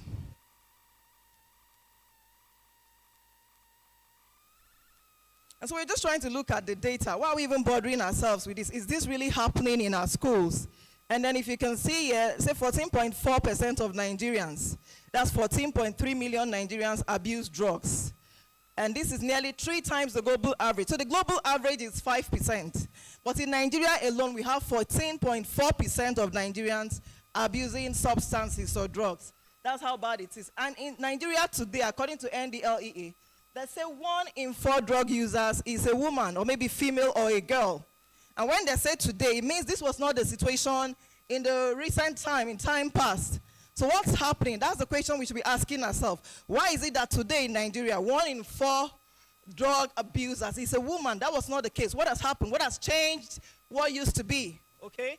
And of course, we need to know that it's changing for the worst. So it wasn't better. It's not better now. It's changing for the worst. Look at financial crimes. EFCC conviction records say they recorded a record-breaking record of 4,111 convictions in 2024 only. And somebody says that's the one that could not bribe them not to expose. Not me. Somebody said that. So they recorded 4,111 convictions. And that's the ones that could not bribe them not to expose. So we know how bad it is. And then it's the highest in history by EFCC. And then the highest prevalence of 419, cybercrime, money laundering, fraud with computers and web channels, it increased by 362.3%. Let's take that again. So there was an increase in 419 cybercrime, money laundering, and fraud that has to do with computers and web channels. Sorry for the errors there. Not by 100%. There was not an increase of 100% or 200%. There was an increase of 362% in 1 year. I hope somebody is hearing me.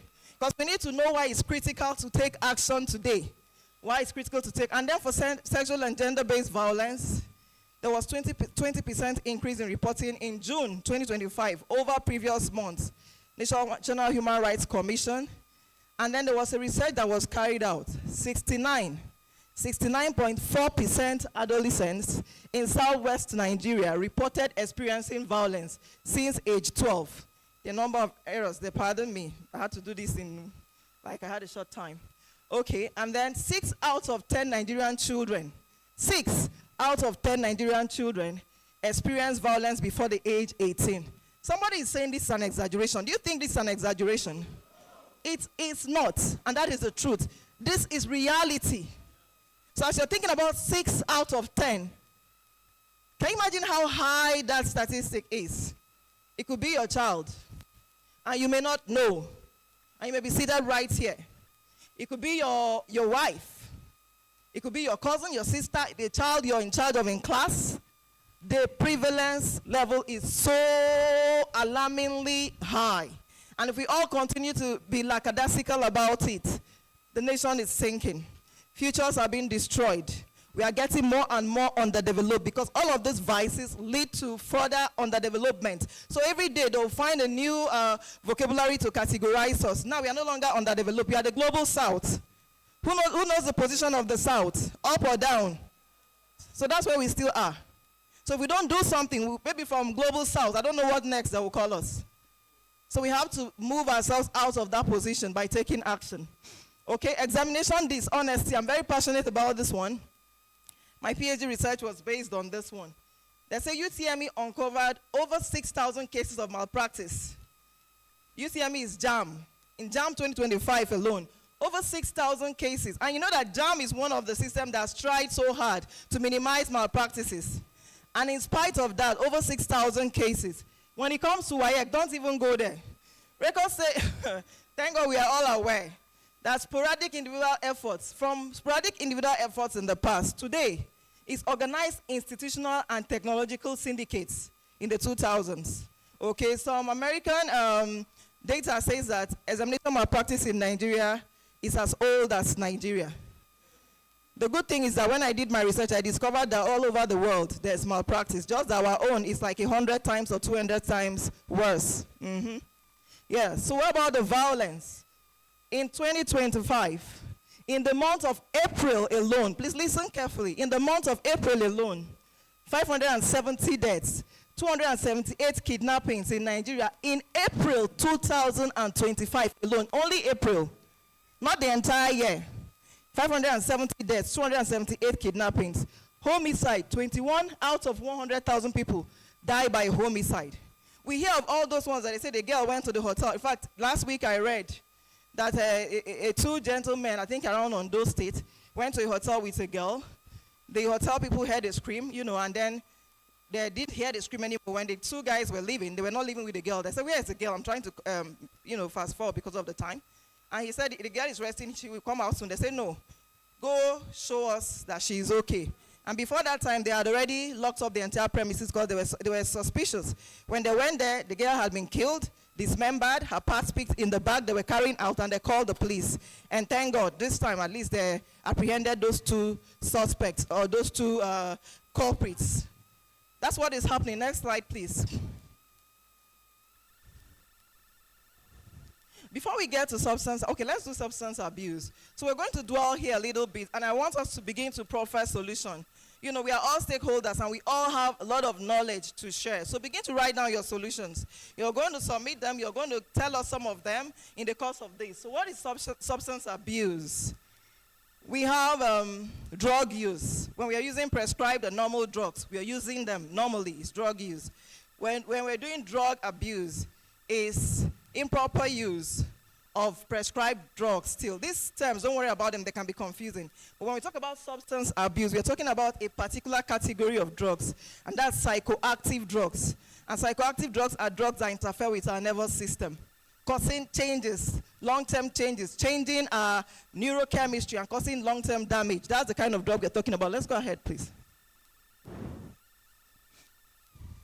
So why is this behavior Why this behavior? Why are teenagers, youth, students engaging in this kind of behavior? And then as we look at the why, let's focus on what we can control.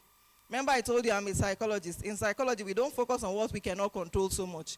We focus on what is under our control, all of us here. What can we do? So the first reason why this behavior is their developmental stage. Their brains, because it's still developing at the stage it is, they love to engage in risk-taking behavior. That's just for information. We can't do anything about that, but there's a law we can do something about. So the next one is emotional numbing. You begin to wonder, why are they trying to numb their emotions? Why are they trying to numb their emotions? Because we raise our boys and tell our boys, you cannot cry, you're not a girl. You a girl, why are you being a CC? So the boy cannot pour out his emotions. He cannot talk to the parents or the friends when he has things troubling him. And so he tries to numb the emotions. And the patriarchal nature of our society has so boxed the young girl from when she was born in a space where she cannot complain about all the stress, emotional, physical abuse. So they try to numb these negative emotions using drugs. So what can we do about that? I want us to begin to take down our action points. It means we can begin to look at a society where we can allow boys to cry if they are hurt. Where we can tell boys it's okay, it's not a lack of strength or a sign of weakness if you can't do something and you complain or you feel hurt and you cry. Encourage your children to speak to you, to talk about how they feel. Help them to be able to name their emotions. And let this become practice in our homes, in our schools. What can we do for the girls? Create a safe space. I heard the last speaker speaking about that, where they can air their concerns so they don't have to numb their emotions, where they can express their emotions, speak about them safely without fear of condemnation or anything like that. You know, in Africa, we shut down our children a lot, and then it becomes worse in this generation. Mothers are so busy. Maybe we are not trying to earn a daily bread, looking for daily bread. Lots of us are. Some are not. We just want nicer shoes and nicer hair, and so we are working 24 hours. So whilst you're on the computer and the baby comes to you, your child comes to you, oh, this is my problem. Can you go away, please? I'm working. We have to intentionally create space for our children, our girls, our boys, to be able to speak to us, interact with us, tell us their problems. Create time for them intentionally. This one's going to touch all of us. Let's do that. They're relieving stress and pain. Eric Erickson said teenage is a time of storm and stress. There's a lot going on inside of them, around them, identity crisis, need crisis, a lot going on. And they need to, express this stress some way or the other. So drugs help them numb the stress. Have we done any exercises? I see someone sleeping. Want to do a 1 minute something to keep them active? Or let's do a one minute thing. A 1 minute thing. Someone is sleeping. I spotted 2 or 3 persons sleeping. I don't want us to sleep. Can we all stand up? Okay. We're going to do something really quickly. And then after that, we will not sleep again. I'm going to sing a song that we all know. And I will do a little example. We'll follow. I will make you fishers of men. If I mention any word that starts with F, females will sit down. If I mention any word that starts with M, males will sit down, females will stand up, and we'll go that way. So I'll show you an example. I will make you fishers of men, fishers of men, fishers of men. I will make you fishers of men if you follow. Let's go. It's because I saw you sleeping, that's why I don't want you to sleep. So let's go. I will make you fishers of men, fishers of men, fishers of men. I will make you fishers of men if you follow me. If you follow me, if you follow me, I will fishers of men if you follow. Woo, put your hands together for yourselves.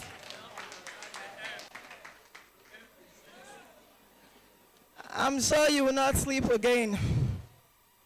Okay, let's go quickly. So the economic situation in Nigeria makes the youth feel hopeless. After you finish school, you graduate, what next? There are no jobs. That hopelessness leads to substance abuse. What can we do about that? We can let them learn skills. Right now, there's so many opportunities, genuine opportunities online and offline. I'm sure maybe we've talked about it before. In secondary school, even the curriculum is changing. Skill acquisition, okay? Example, from 10 years old, my daughter had a tailoring teacher. By 15, she was making her dresses. During long vacation, my son used to go to, there's a computer shop in Watts Market. Everybody there, almost whatever. But he learns computer skills. And so it is smart. When I have problems with my phone, he fixes it. He started going there, I think before 14, he's 16 now. Empower your children. All this talk of, I don't want them to suffer what I suffered. If they don't suffer what you suffered, oh, I'm sorry. Okay.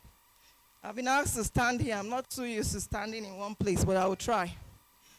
So, thank you. So, empower your children yourself. It's not anybody's responsibility. If you're a parent, empower them. Let them learn diverse skills. Beyond taking care of the home, cooking their own meals. Because even if they are a boy, when they are coppers, before they marry, who will cook for them? Beyond that, let them learn skills that they can implement and earn money from it. Digital skills, writing skills, copywriting. There are a lot of them. Intentionally help them, empower them with these skills. Media and cultural normalization. These things are now normal. Society is celebrating Yahoo boys. We don't care how they made the money. As long as you're driving a fine car, wearing nice clothes, doing right hair, you are an oga. I don't know how they call them, boss. Hey, boss, boss, boss. And they are flaunting this thing. No one is asking questions. And so our young ones look at this, and they want to be like that. And they know how these people have gotten there through Yahoo, Yahoo. They aspire to be Yahoo, Yahoo. Actually, they aspire. So we have to begin to ask questions. In the school, ask questions. You see people using certain kind of gadgets. Ask them, where did you get this? My mommy gave me. Please confirm. You see a child spending so much money in school. How did you get this?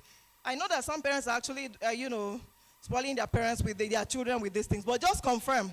Let's ask questions. Even the adults around us. One day, the guy was wearing rags around the street. 1 month after, he's driving a Lamborghini, and you're clapping for him. Ask questions. In the church, ask questions. In the neighborhood, uncles, aunties. It's a village thing. Raising a child, we raise as a village, like we said. Let's ask questions. Let's not normalize all of this. And then we have to put some controls. The media, they are encountering all of this on their phones and computers. We have to be vigilant. We have to put some controls, some safeguards. Parental controls are there for a reason. Use them in the school. Whatever controls you think can stop this kind of things. Let's do them. Peer pressure and fitting in. That's why they engage in drugs. What can we do? We can teach them about these things before they even become teenagers. Peer pressure is more of a problem when they become teenagers. How about in the pre-teens? We begin to teach them, oh, I'm going to have to stand here. I'm so not used to it. So before they become teenagers, empower them with knowledge. Knowledge is what? Power. Knowledge is what? Power. Teach them as a parent intentionally. Teach them as a school. Organize. I know how we are so focused on intellectual knowledge. Let them learn mathematics, physics, chemistry. And I say, all that physics and chemistry I learned in secondary schools. I don't know who has asked me since I became an adult. I know some of you, they will ask you, but not all. But now research has shown us that more than IQ, intelligence quotient, that your emotional intelligence, your EQ, is a higher predictor of your success as a person, whether in the workplace, in your relationship, more than the IQ. So it's time we begin to shift away from this excessive focus on IQ. It's good to focus on IQ, but let's also focus on the emotional intelligence. Out of Nigeria, social emotional learning is a thing. Schools are, intentionally implementing social emotional learning. If you're a proprietor, you put it down, go and learn more about it. Begin to implement that so that your students, your children learn how to be emotionally intelligent, emotionally balanced, how to express empathy, to have character. More than all of this, that will help us. Rebellion. Rebellion is natural in teenage. And then that can be reduced by your relationship with your teenagers. They say no one cares how much you know until they know how much you care. So if your teenagers grow up to know that you care about them a lot, they will rebel less. They will still rebel, but it will be less. And so that relationship with your teenagers ahead of time, cultivated from their childhood, is a good thing. You know, we are finding solutions as we are seeing why they are doing this. We are also talking about the solutions. Lack of supervision. When it comes to supervision as a parent and as a school, it's a huge task. And without trying to point fingers, there's little or no supervision going on in a lot of schools. We build big buildings, you know, put a lot of teachers there, a lot of beautiful environment, physical environment, because the focus in Nigeria is on the physical environment.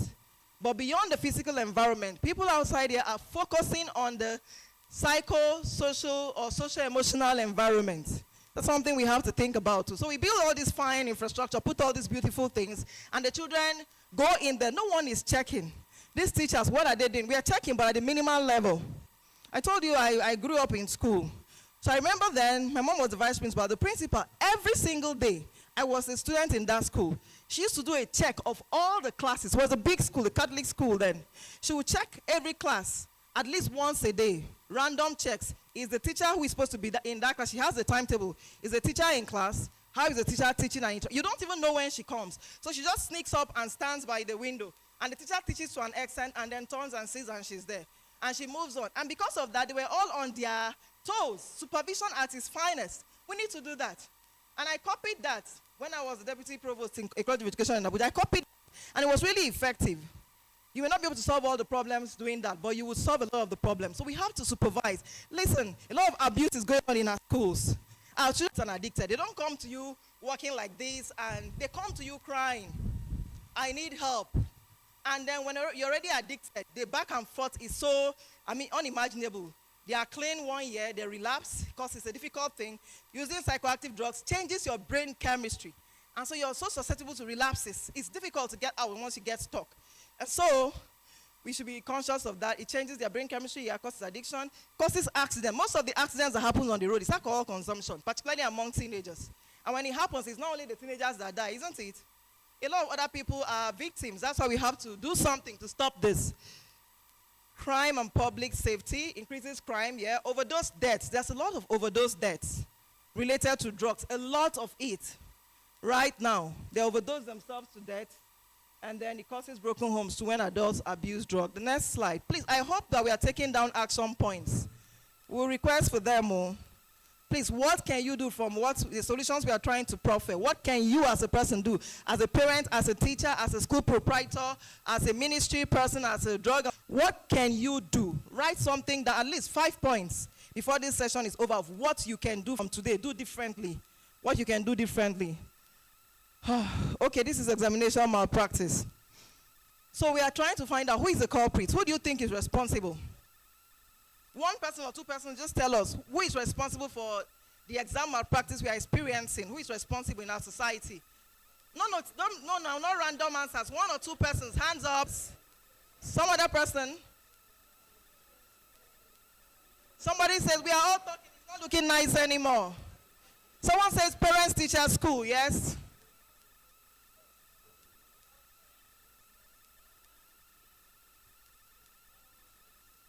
Parents, school authorities, teachers.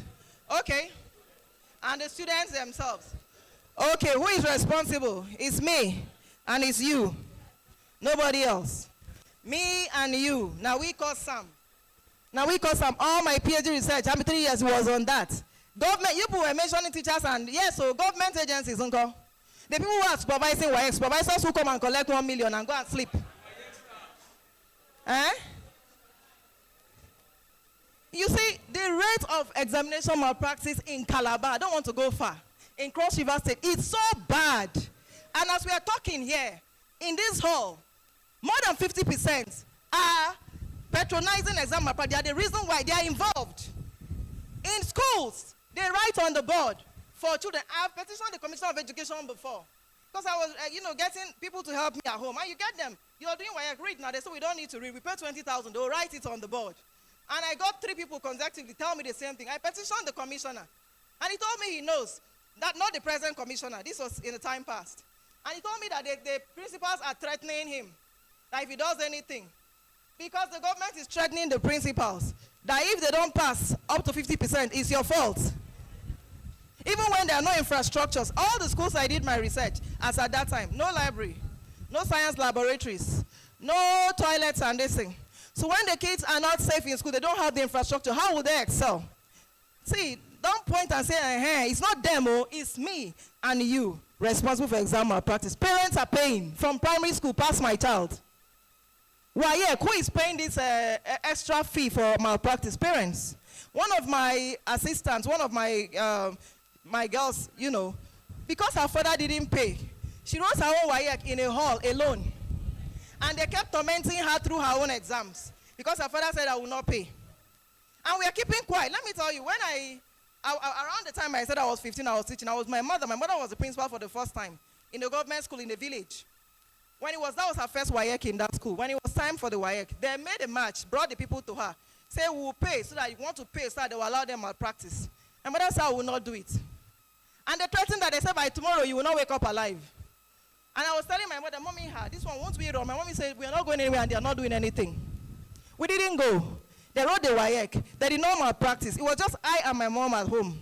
They didn't kill her. They didn't kill me. I am here today. It means that if you actually have the willpower to resist these vices, we will resist them, we will create change. The more you say, everybody is doing it, I will do it. We are all the problem. Resist change. I've been in University of Calabar for 10 years. Of course, we hear of all the sorting that goes on there, isn't it? It happens, though. But thank God, in 10 years, not one person has sorted me. Not even my supervisor for PhD to undergraduate. It's a decision thing. Decide not to be a part of the problem. I think maybe some of my students might be here. So if you've sorted me before, in any way, if they send recharge card to me, I send it back to them. I'm telling you the truth, I send it back to them. A student from Benway, he bought yams and came. I evaluated the yams. I checked the market price. I paid him for his yams. Because if I'm still marking your street and I'm taking your yam, you expect favors. They say the gift make it away for the giver. So don't hide under this and this and this. And there's no amount of money you collect from students to pass them that will make you rich. None. Today till tomorrow, it can't make you rich. And most of that money is cost too. All these accidents, liver failures is linked to that money. Because girls are going to sleep with men to come and pay lecturers. And you think you'll be blessed. Who's I? Okay? We are all the culprits. We have to change. Somebody has to say no, no more. And until we make that decision to change, you and I, we are not going anywhere. The problem is bad. Let's look at the problem. Let's go ahead, please. That's why I like to change my myself. Okay, so why is this behavior prevalent? As we look at it, we look for the solutions. We are almost done, I believe. We'll be fast. Poor value system. There are no values anymore. And I think it's a failure of our own generation. Because as children, you and I, we knew that to malpractice in exam was bad. Our parents taught us that. Our teachers taught us that. The children of today, they don't know that it is bad. They don't even think that it is bad. It's now a normal thing. Because the value system is completely eroded and broken down. Who will restore this value system? Who will restore the value system? Now we in our job, we have to do it ourselves. We have to talk to our children. We have to speak to them in the schools. We have to do value reorientation. This is bad. You cannot, this is the consequence. It's never going to land you. We have to do that as NGOs. I'm doing my bit. We all have to do it. Okay? Quest for certificates over knowledge. It's about the certificates for the most part.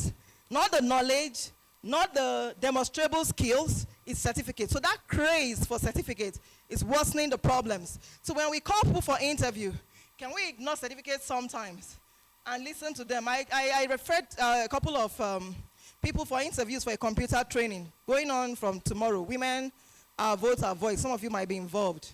And she interviewed them. She said among the doctors and all, the one who did best was the one with a diploma. So it's not really about the certificates. Let's minimize the focus on certificates. Pressure for grades. I already said it. Please, if you're a government from the Ministry of Education here, don't begin to pressure principals and say 50% must pass. Make sure you do your parts first. Create libraries. Time is almost up. Create libraries. Create all the infrastructure. We'll have to run. Okay. So there's weak infrastructure. There's poor teaching and curriculum issues. Having the wrong people in charge of education. Most of the proprietors are not there because they love education. We are just trying to make a living. Same for teachers. Most of teachers are just looking for a job. There's corruption and negligence, poor discipline, fear of failure, lack of psychologically safe school environments. I can't explain what that is. We are running. The next slide, please. We are going to run like never before. This is why examination malpractice happens. No, this is why it's a concern. And I'm sure we know why it's a concern, so let's go ahead. I have 5 minutes, so I can, let's go ahead. Let's just see well. And then silence is violence. This is gender-based violence. I wish I had the time. Because, see, we are also ignorant of what is happening in our homes. All of those who trust their cousins, male cousins, uncle, you trust your husband with your girl children itself. It's not everybody, but it's also a problem. Oh, I'm sorry. Yeah. So we are so ignorant of the degree of sexual and gender-based violence going on, the degree of molestation, the degree of, abuse is just so much. I get to hear and see a lot. As a psychotherapist, I hear and see a lot. One day in the market, I and a senior colleague went to do something in the market. A lady left her 2 girls with a boy who I think was a cousin. And right in the car, in the market, he wound up the dark glasses and he was fingering the girls. The girls are like 6. It's not a fairy tale. 6 and 4. We had to stop him and wait for the ladies to come out of the market. My cousin, my brother. There's a lady in Calabar here. A girl from 9 years, her father, biological father, said sleeping with her until she was 19. Told the mother, and mother did nothing. Until she was 19, she had a boyfriend who encouraged her to report to civil, what do you call it now? Not children affairs. To one of the authorities. And then that was how I was called in. The girl was eventually 10 years, her dad was sleeping with her, 10 years. So if you're still closing your eyes and sleeping and trusting everybody, please continue to trust. But you have to do something. Your kids are in trouble. They don't even tell you. Listen, I had a girl who came to therapy. That was last year. This girl said she didn't even know that being molested by aunties and uncles where her parents were dropping her was a crime. She didn't know it was an abnormality. I am telling you the truth. Today, she's very successful because the dad drove her. She was a first-class graduate, but she was abused all through her childhood. She had a troubled home, so they kept keeping her with one auntie, one uncle, and each house she went to, she was abused. She thought it was normal. And they end up traumatized for lives. Not many of them seek therapy and then get free from. They end up, I don't know what to say.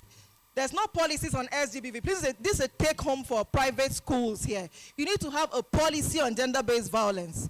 What is it? What is acceptable in this school? What is not acceptable? If it happens, what's the channel for reporting? What do we do? Have a policy for gender-based violence and try and implement the policy. A lot of us have policies that are covered with dust on the desk.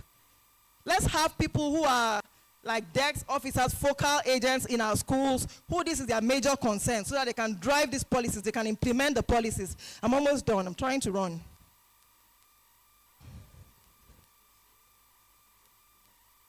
Oh, this one. All right. Are you having a good time?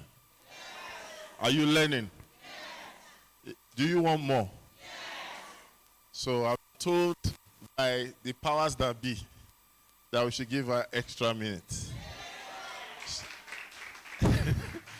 So please, I will give her additional 5 minutes to that 5 minutes, making 10 minutes. Thank you. Thank you very much. So I can breathe a little. And then we'll still be fast because, so we need to have those policies. We need to have implementation.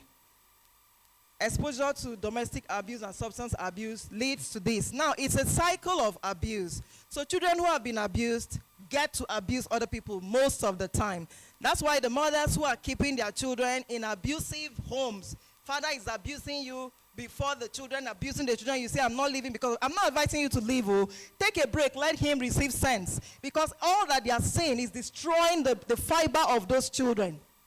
It's not because of them. Because yesterday, I spoke to a client, and I'm saying, before you, all of us here, and everything that we hold dear. The lady said to me, my mom kept telling us she was staying because of us, but I think she was staying because of her selfish interest. This is me and a 35-year-old girl having a conversation in therapy. And I tried to convince her how helpless the mother who was a victim of abuse was, and how that could have conflicted the woman's values. But to her, she has cut off her dad completely. She said she's just managing to keep her mom. And the mom was staying because of them. She said from when she was less than 5, she kept telling the mother, Mommy, you have a job, you can leave. Because the fathers who abused them, abused the mother, all through her child until she's in Canada. She ran to Canada. She said, I'm never going to see my father again. This is true life story between me and you and everything we hold there. He said, when my father dies, I'm not coming to bury him. I told him that when I leave, I'll never come back. That's what I've done. So when you stay and keep your children where they are abused and treated like rags, and you say it's because of them, it's not because of them. Oh, because you don't want to face the shame that the world will pour on you when they know that you left. See, a violent and abusive home is as bad as a divorce home. In fact, divorce home is better. I'm telling you the truth. I'm not saying you should divorce anything. We can work things out, but just take a break. Don't die. Don't die. Me, I lost my immediate elder sister and I'll be abusive. Don't die. We need you around, okay? Lack of education and awareness about sexuality. And I will take a break here too. Now, sexuality education, sex education should start at the age of 3 years old. Did somebody hear me? Sex education should start at 3 years old, because from 3 years old, your children feel the same thing you feel when their genitals are being played with.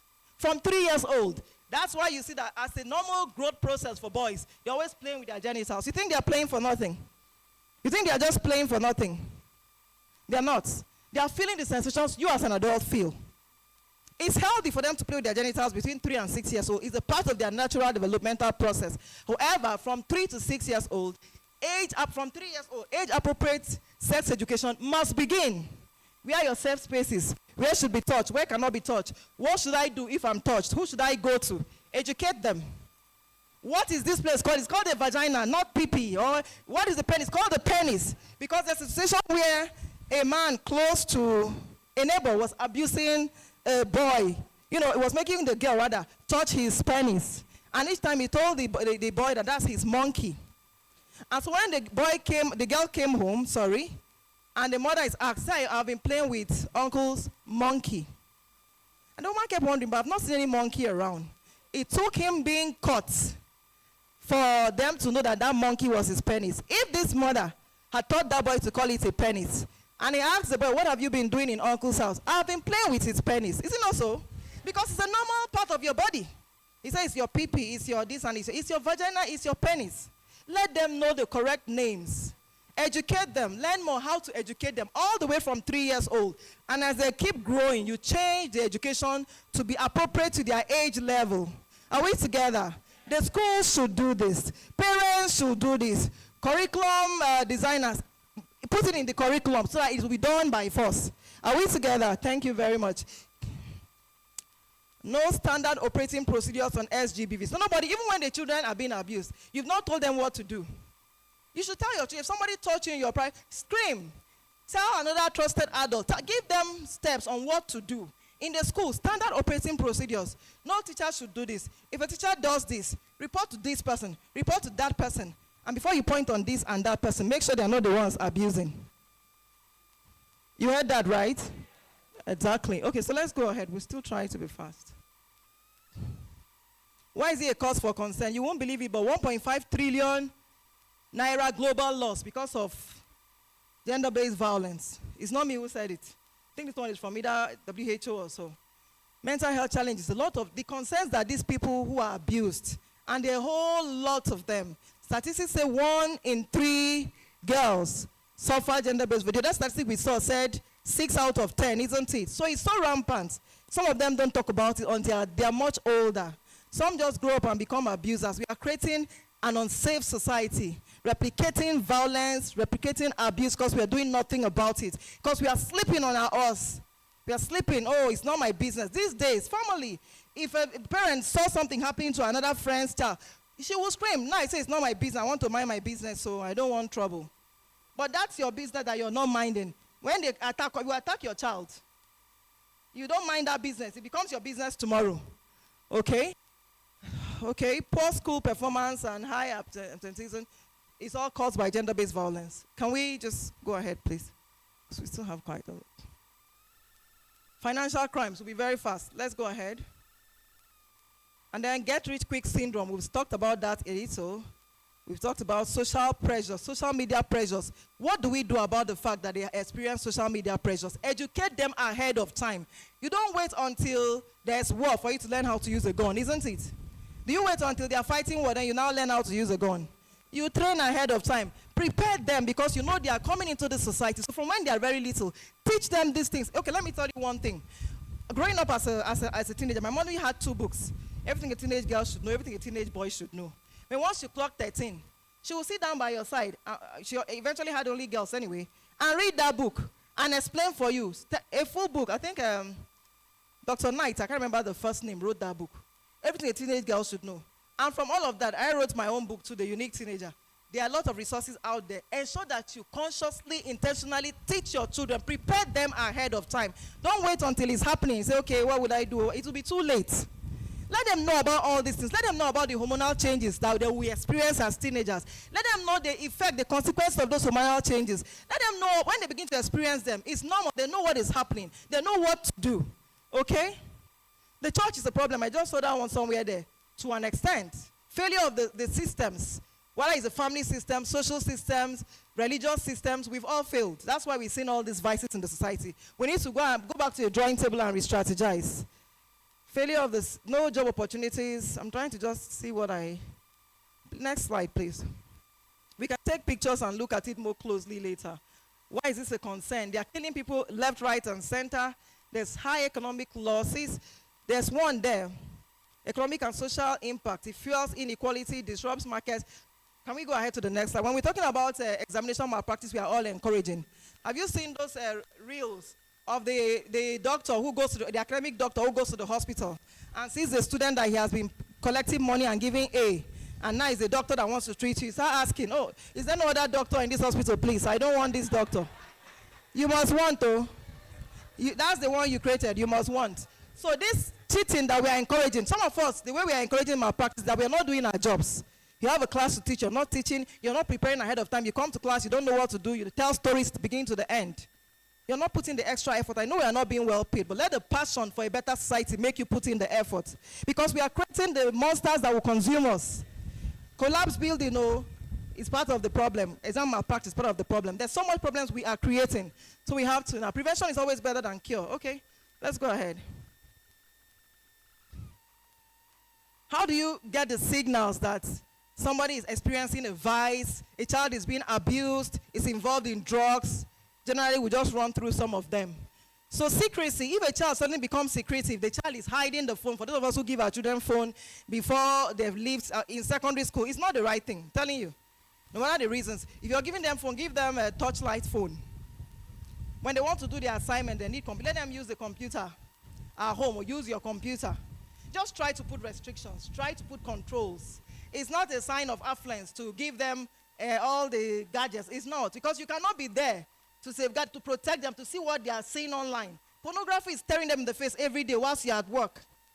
And then, that's one way for us to get time to work. You just allow your child to watch screen morning till night. I cannot talk about the damage that screen does to children, but attention deficits are on the rise every day. Their sleep health is disrupted by screens. We can't go into details, but please, there's a maximum screen time for every age. For the age of 4 to 5 or 6, it's about 2 hours of screen the entire day. So you need to find out what's the maximum amount of screen time that is appropriate for your child and ensure that you implement it, okay? So when they become secretive at home, then are secretive about their online activity, you should probe more. When there's changes in mannerisms, all of a sudden your child is now doing one thing. The eye is twitching. Are you with me? All of a sudden your teenager, the eye is twitching, or his body in a certain way. May not be a physiological concern, maybe the effect of drugs. They develop a lot of different mannerisms. You need to, when they have those, when they have habit changes too. Child is sleeping, it's even eating. When they begin to eat, so voraciously, it's so abnormal. Sometimes the drug is inducing hunger. So when you see changes in habits, then you should probe more. Sleep patterns, their dressing patterns will change. When they become isolated, the child is now in the room 24 hours. You need to find out what the problem is. And it's not about shouting. It's not about quarrel. We need to adjust. Okay, I'm running. When they begin to regress in school, when they express anger and aggression, when their friends are suspects, then they are suspects. We have like 2 minutes or 3 minutes to go. Next slide, please. Okay, we said we're going to employ the One Health system, collaboration. All hands must be on deck. The other presenter said that we cannot get it in silos. We cannot get it by pointing fingers. We must do it all together. Next slide, please. Okay, fortifying, this is now the solution, and we are done in 1 or 2 minutes, okay? We've already been doing solutions. I say this one is my personal opinion. You don't have to like it. But I say we have to bring God back into our homes and our schools. If we want some of these things to change, we have to teach our children don't pass an academic legacy. Pass a legacy of character, morals to your children, okay? Can't do too much. So safeguarding measures, we say we must have policies, must have monitoring tools. If you have the policies, how are you monitoring progress and monitoring implementation? We must have that. We must have safe reporting channels. Children must know who it is safe to report to. And make sure you're not choosing an abuser as the safe person, because it happens. And then early detection, train stakeholders to recognize warning signs. Value reorientation, that's what I think we can really do. Teach them, let's speak about it. Let's let them know it's not normal. So many of our students don't know exam malpractice is abnormal. So if you're a lecturer and you're not encouraging them to pay you money, you are the bad person. You are the abnormal person, yeah? So digital literacy, the next slide, we're almost done. That's true. Rescue and recovery mission. We are saying that when you confront them, when you discover your child is taking drugs, confront gently. Don't fight them. Don't shout. Don't confront gently. If you shout small because of anger, go and hold yourself together. Come back and pet them so you can know the problem and provide a solution. Please, let us normalize counseling and psychotherapy. If your child is in a place that needs therapy, please seek professional help. Not every parent or pastor is a therapist. A school proprietor is not a therapist just because he owns a school. So you want to do all the counseling yourself. It doesn't work. Okay, peer support, we can do that. Partnerships, engage professionals, talk to community leaders, mentors, religious. Prevent breaking their self-esteem further. You push them further away if you keep abusing, shouting, and all of that. Punishment, well, zero tolerance. Let's create psychologically safe schools. I think we are in the last slide now. The last slide, please. Call to action. So I have an oath I want us to take. The action points is the one we have. We'll pass them over to the organizers. But let's go to the next slide.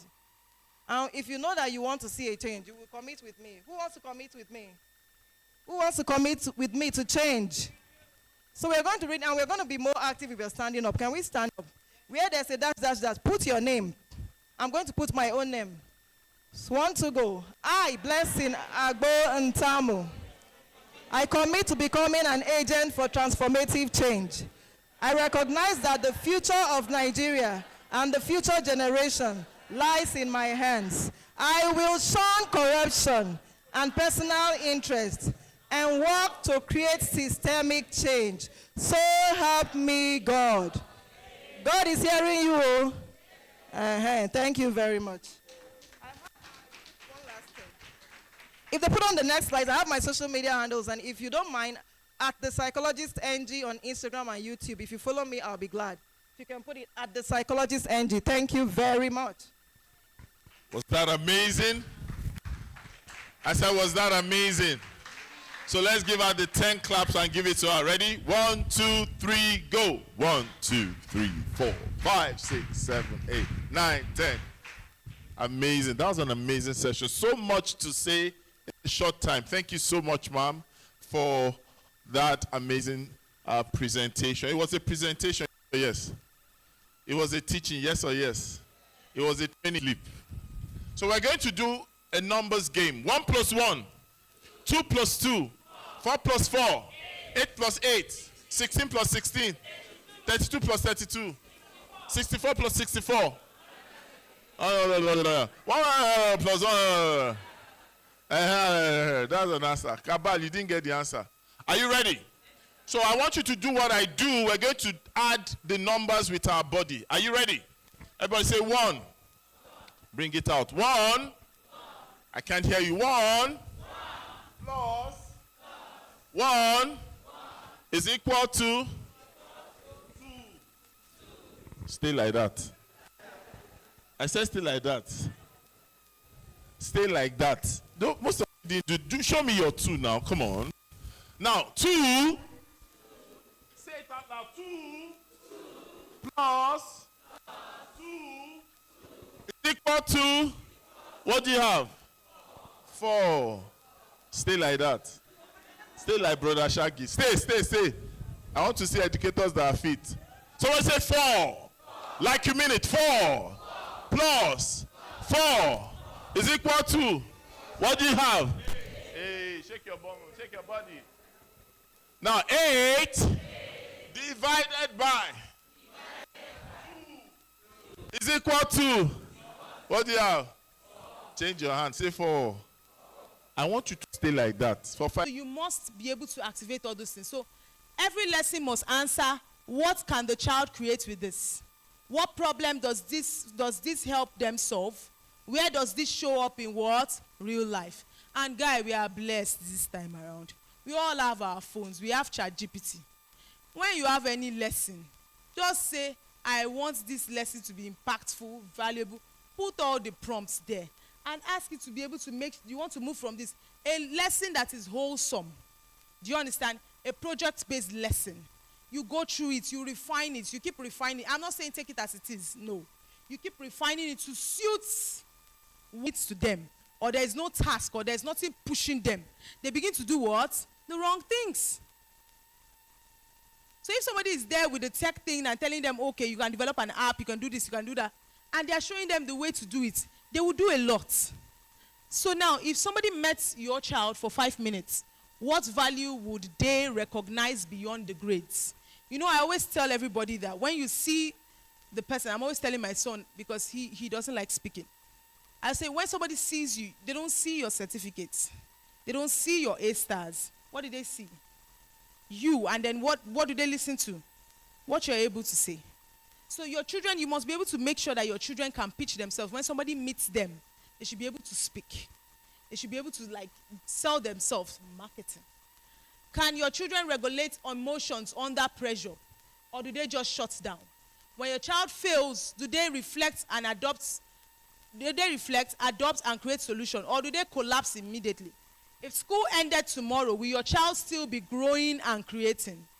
Are we raising children to think or just to repeat? Those are the deep questions I want us to ask ourselves. If you can take a picture when you get home, ask yourself this question. So the other one is linked to the fact that your children must be able to, next slide please.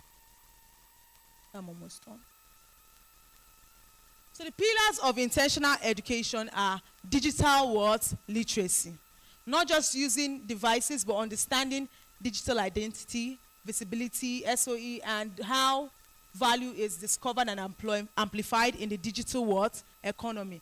Another thing I must say is, you must start to teach them what to post and what not to post. What should be online and what should not be what? Online is important. What to post and what not to do what? Post. Then financial literacy, money is important. You don't like money? You're calm, or you don't like money. I like money. I'm in my 10x era. I like money. Not save your pockets, but understanding how to on income, value creation, budgeting, and how skills can translate into what? Money. Effective communication, how to write strong essays, application, yeah, this is good. Speaking with clarity, confidence, persuasion, and emotional what? Awareness. Pitchability and personal branding is important. Teaching children how to introduce themselves, sell their value, and stand out meaningfully in rooms and networks. Social emotional learning. This is so important. A lot of people, all these things they are saying, somebody's married, did this because they don't have social emotion. They are not social emotionally what? Intelligent. Some people can't even communicate their feelings. Emotional regulation, empathy, self-awareness, resilience, collaboration, ethical decision making, because intelligence without emotional maturity collapses under what? Pressure. Character and workplace readiness. Learning how to learn from life is a skill. Learning how to learn from life, and then lifelong what? Learning. You must be able to learn from every incident. Next slide, please. The goal is sustained relevance. So these are the keys of, I've mentioned this before. Every math topic must be connected to money and budgeting, business and trade, measurements. So you must make sure. And research has shown that students who learn applied maths, real life maths, this one is even big grammar. Where will I use this in what? Real life. All you are doing, where will they use it in what? Real life. Next slide, please. Now, this is for school owners.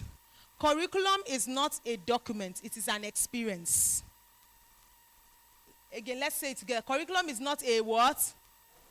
It is an what? Your curriculum is what a child gets to experience when they come to your school. It is not a document. A wholesome curriculum must integrate academics, life skills, emotional intelligence, financial intelligence, digital intelligence, character development. School owners must move from paper compliance, exam obsession, imported syllables without context, to something that is intentional. A school is not successful because it finishes its syllabus. It is successful when its children can function and contribute and do what? Lead.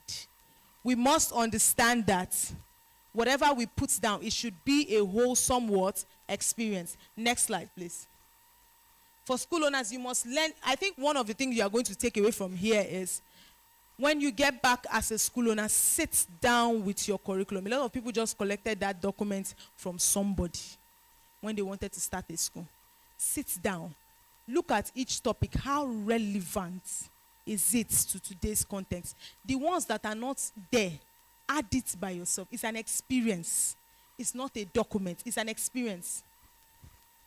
So for parents, you must ensure that children learn how to think, learn how to communicate, how to fail and recover, how to create value, how to relate with people. Even Jesus Christ, the Bible says, there's part of the Bible says, and Jesus grew with what? No, sorry. And Jesus grew in favor with God and what? Good. Why did he say? If men were not important, he will not put it there now. So you must be intentional about how your children relate with what? People. Not just attending school, passing exam, and bringing home certificates. Is my child being educated or merely processed?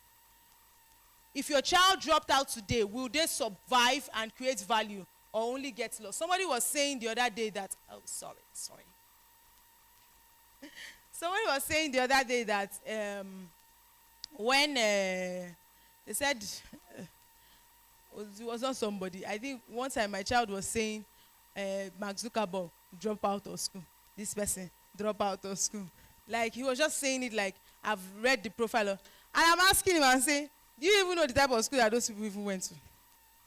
The kind of information they even gave them there. Do you think it is your own type of like, and that was like 5 years ago. I asked him, I said, do you think it is this kind, do you think it is this type of your school that they went to? Because when you see the American curriculum, there is constitution. They are learning constitution at primary school. They know constitution. But that social studies now, it's not there. Please show me, it's not there. How many constitution do they know? It's only when somebody is now doing government. Sir, there is no constitution inside history. Which class? Constitution. Please, everybody. Thank you, because they are asking you. They are asking you. Because they don't know constitution. But you can ask somebody that is in primary school. There is no constitution there. It's not there.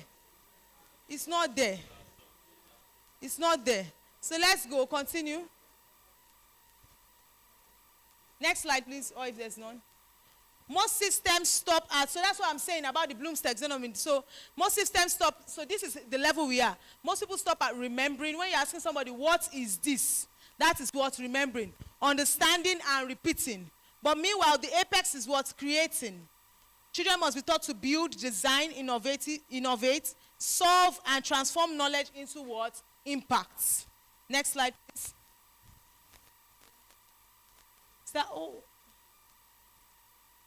Good grades does not equal life what? Readiness. Exposure does not equal competence. Later is too late. The shift of this session change from academic spectators to what? Intentional educators. From certificate chasers to strategic what? Parents. From reactive schooling to life what? Architects. So with these few points of mine, I hope I've been able to what?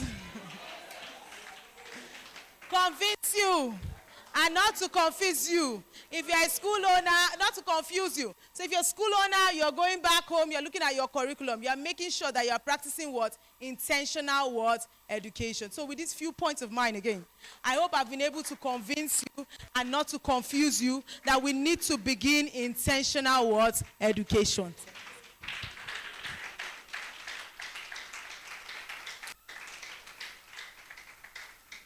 With this presence of mind, I hope I've been able to convince you to drop the mic.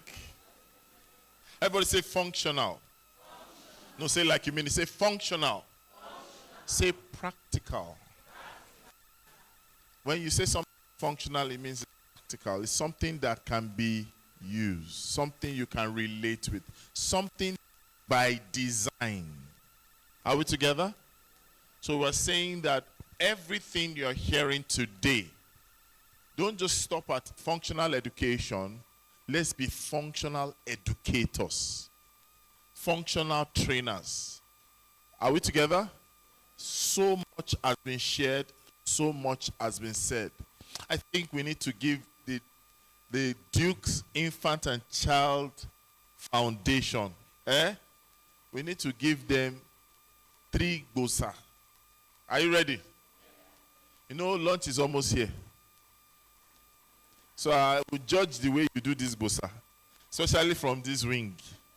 If your bosa is not cabal worthy, you are not collecting anything. Are you ready? 1, 2, go.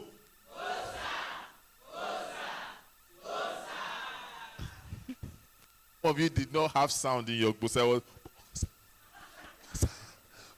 You outsourced your bosa. It was not functional. Okay. There's a lot we're going to be doing, and like I said, we don't want to keep you longer than necessary, but I want you to do something. At this point, we're going to have what we call an impact assessment. Yes, we will feedback forms, and I believe that will be done almost now already. But beyond the feedback forms, we want to feel the pulse in the room. Are there people who've been stirred up today? Talk to me. You've been charged already. You feel that this is that extra push you needed. Okay, if you are that person, raise your hand. The yes is more than the answer.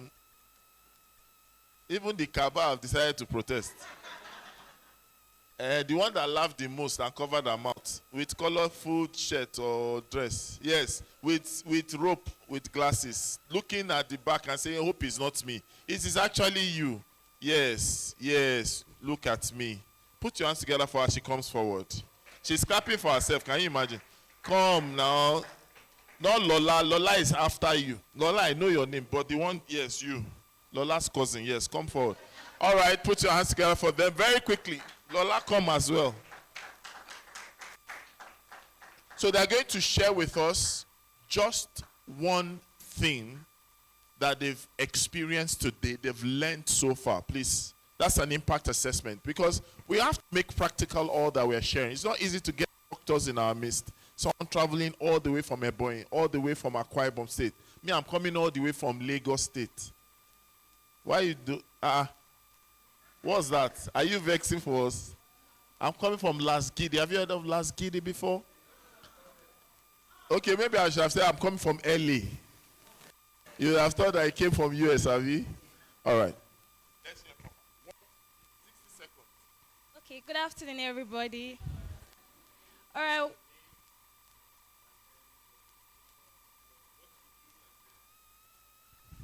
Okay, good afternoon, everybody, once again. I'm Lola. I'm an educator. I teach at Blooms and Daisy School. And my boss is over there, our HOS, Miss Evelyn. Yes. So one of the major things I learned today is that we should move from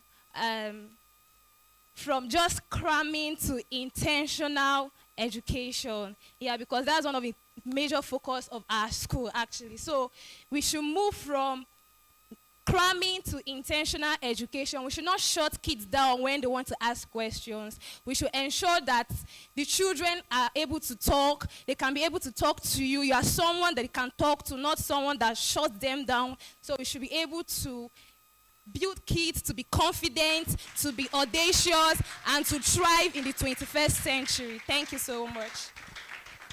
Don't plan for me outside, though, because the way she's doing, she didn't plan for it. 60 seconds maximum. 60 seconds. Good afternoon, everyone. My name is Miss Franca from Blooms and Daisy School.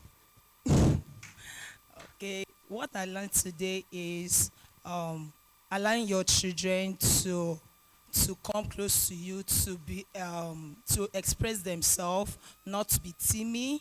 They should always try their best, give them that open space for them to always come, give them the welcoming space.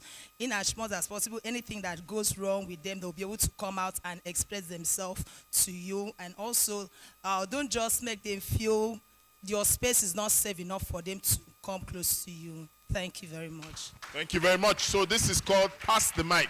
So if I point at you, you run down quickly. Yes, you know, yes, you're looking at the back. You. Yes, now it's you. Come forward. Encourage her as she comes forward. Now I want people to go beyond telling me what they heard people say. I want you to tell me what you're going to do from today. Very quickly, as she's coming forward, I'm going to pick another person. Sir, yes, you. Doing your hand like this. Yes. Good afternoon, everyone. My name is Blessing. So one of the things that I love so far about the training is the aspect of the curriculum. So last year, I was opportunity to implement a project in a primary school, and I was going through their curriculum, and personally, I had a whole lot of questions because it wasn't what it's supposed to be. And given that it was actually a private school, I was very concerned about the content, the pictures, and some other things. So from this training, I'm able to know that, okay, that I can actually create something out of that curriculum and be more creative to it. Amazing. 10 seconds, sir. 10 seconds. Okay, good afternoon, everybody. My name is Dr. Ogba Sunday Abua, and what I have learned from here so far is that education is not all about memorizing facts. It's about empowering people to be creative, to be problem solvers, to be trailblazers. That's what I've got from here. And as an educator and as a lecturer, I think that's what I'm going to take out from here, to make my students to become creators, not job seekers. Whatever you are teaching them, you're teaching them to be able to create something out of the knowledge they have. Thank you. Amazing. Over to you. Hot spot. I'll be hot seat. 10 seconds. Thank you. My name is Mary P. Sotudo. I picked something from the last speaker.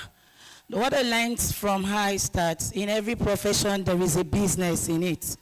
So I learned that as I rise from here today, I'm going to pick up a business from my profession. If you're a classroom teacher, you're not supposed to just stop there. You can go into online teaching. You make business from there. Thank you so much, ma. Before you go into online speaking, you know, she's already going to online teaching. Thank you. 10 seconds. Good afternoon, everyone. My name is Miss Nkoyi Kot from Blooms and Daisy School. Okay, from this training, I learned that I should allow the boys cry, because this unwritten rule that says that boys don't cry, okay, and girls does everything. And also, I should allow the girls to be free to tell me, oh, Miss Koyo, it's too much. And also, see that I do not abuse them, because most times this abuse comes unintentionally, and they are ready to talk, but we don't allow them talk. Thank you. Thank you. That's the head of Cabal, actually. So you can tell. Good afternoon, everyone. My name is Eddie Khan, and from the sessions, I think particularly Dr. Blessing, yes, thank you so much for that session. And then from Lady Chicas, so particularly I'm particular about curriculum development. I'm in the process of building something for boys mentorship, and what she talked about curriculum development has really helped me a lot, and I'm going to go back to implement that. Thank you so much. Amazing, amazing. There's a lady that was bending her head and saying in her heart, God, don't let it be me, it's calling. Yes, you know, that's my, could you stand up, please? Yes, you. No, you. Stand, yes. Come. In pink. Or is it purple you're wearing? It's pink, yeah. Come forward. As she's coming for, okay, I think, let's have someone in this executive corner. Evelyn, you would like to say something, right? Evelyn, yes. The head of trustees has said I should nominate Evelyn. It's like a pink affair today. Any other person, if you are putting on red, yes, you, red, the Lord is calling you. Come forward. Come forward. Very quickly, 10 seconds. All right, let's have Evelyn. And by the way, Evelyn has also been supportive with this event today, inviting everyone. So it's just, you know, if you didn't know you are connected to her, I will call security for you. Good afternoon, everyone. Good afternoon, amazing educators. So, Mr. Rotimi said I should say what I am going to be doing from all that I've learned from these very amazing and intelligent speakers. So, the educational psychology said something about trauma-informed teaching. I've never heard that before. And being someone that's experienced trauma, I think it's something I'm definitely going to do more research about and try to incorporate it in what we do. Thank you. You can see, straight to the point. Next person is when you are wearing pink, you go straight to the point. You understand? Okay, good afternoon all. I'm Peace, Edith Ofio. Right where I was seated when the last speaker was speaking, you know, I was telling my neighbor there, I said, the education of before is if you don't have a job, then you are like useless. But this time around, you know, she said something. She said, look at every topic and ask yourself, what can the child be able to create out of this?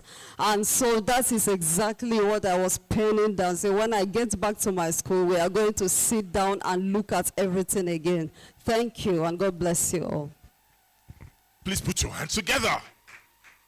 Yes, 10 seconds. Remember, 10, 9 seconds. I'm also blessed in name. I'm so grateful when I came in, although I came in late, I just sat down there. The first speaker, I didn't really capture the person, but what I learned was putting security on your gadgets. Yes. So I really learned because most times, even while school is on or after school, you know, we give our gadget to our kids. And sometimes we do not put those passwords. So I'm going back to implement and also tell staffs and also tell in our PTA meeting, make sure you don't just release your gadgets to your kids, put some guidance. And also on public speaking, the last speaker talked about making the children to express, because it's their voice. My son doesn't know how to talk, but my daughter talks so much. He finds it difficult to express himself. So I'm learning something, taking it home, that I will always want to engage him. Let him speak out. Thank you. Amazing. Oh, nobody else. Should I tell you what I'm going to do? Oh, yes, sir. Our mobilizer number 1. Please put your hands together for our active, effective, exceptional, smiling mobilizer. Hello, everyone. I was triggered when the first speaker was talking. I thought that would be the overall. But when my sister here came in, she pushed me to another level. So as a committee leader and also a youth innovator, I think I will continue to do what I'm doing with the crack and the Erohin boys in my environment. Thank you. Wow, that's amazing. Call to action. Good afternoon, everybody. I'm so excited to be here today. In fact, when the second speaker was, my name is Mrs. Gineka Lillian Lazarus. I'm a parent because I noticed that everybody that has been coming here is either educator, teacher, and all that. So I'm like, I have to say something. And I'm going to talk about one thing I learned. I learned a lot, but this one stood out for me because I've been doing it. And I told myself, you need deliverance. And the second speaker said something about striking a conversation with your child. And I think I'm doing wrong in that aspect because when things happen like that, anxiety, fear makes me to shout and scream. And I would just see my daughter trying to say, Mommy, please, can I just explain? Can you calm down? And I've been doing so bad on that. Thank you very much. Thank you. I feel like crying. Why did you say, oh? I said, I just I'm going to cry. You want to capture me crying? It's going to be deep fake for me to cry. But you know, I should cry. Yeah. Let the boys and men cry, because I'm not a boy. I'll cry in secret. I'll tell you in open. All right, but you see, all that we've talked about, have you seen is very practical? Answer me. Now we're going to do something because not everybody can come to the mic. I want you to do something very quickly, right? You're going to write on your notepad 3 things. Number 1, the 3 things you as a person, or the 3 things your institution, your church, your school, your agency will stop doing. You've heard a lot from everyone today. What 3 things will stop? Or what 3 things must stop? The parent that just left the mic said, I will stop shouting. That's practical. Are we together? Make sure it's something specific. Then the next thing is, what 3 things would you start? What 3 things must stop? What 3 things must start? Stop, start. Everybody say stop. Everybody say stop. Stop writing right now. Stop. That will say stop, isn't it? Then what will you start? Then the third one is what must continue. Obviously, not everything might be that bad. There are things you're doing, but you might not be doing enough. What 3 things must you continue or improve on? This is your own personal promise. Are we together? Talk to me. Are we together? Remember, all that we've said today is to ensure that you're able to do something with all that you've learned today. Are we together? And if you are willing, we would love you to do a 60-second video, which we call the Train the Trainer Summit Testimonial. Send the video to us or tag us when you post it online. So those of you who are on social media, put your own phone or whatever gadget, record yourself and say, my name is Rotimi Itayo. I was at the Train the Trainer Summit Calabar edition. It was an amazing experience. I learned this from Tom. I learned Dr. Blessing. I learned this from Uche. I learned this from Chika. And everything has made me to decide to do ABC. Right? Thank you to the Duke's Infant and Child Foundation. Tag us online. We will accept the collaboration. Are we together? Will you do it? Will you do it? I expect you to do it. Send us testimonial. Testimonial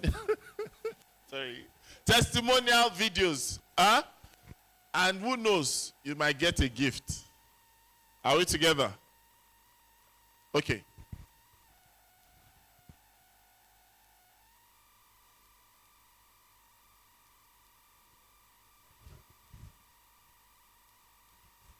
Okay, I've been told that we have representatives from Fidelity Bank. I think Chineye, if I'm correct.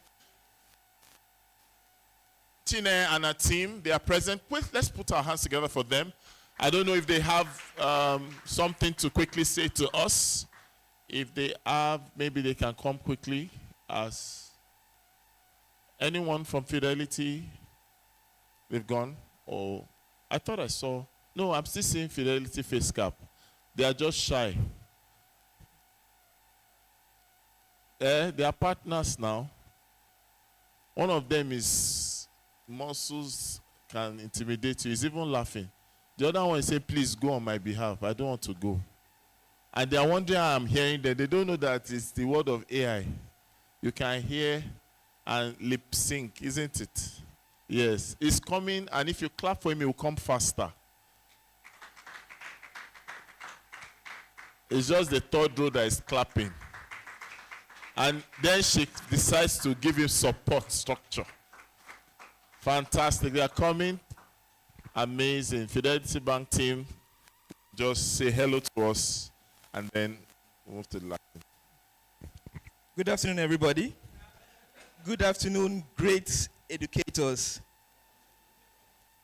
and parents and other invited guests. We are glad to be here today. My name is Itoro, okay, and I'm not here alone. We came with a wonderful team.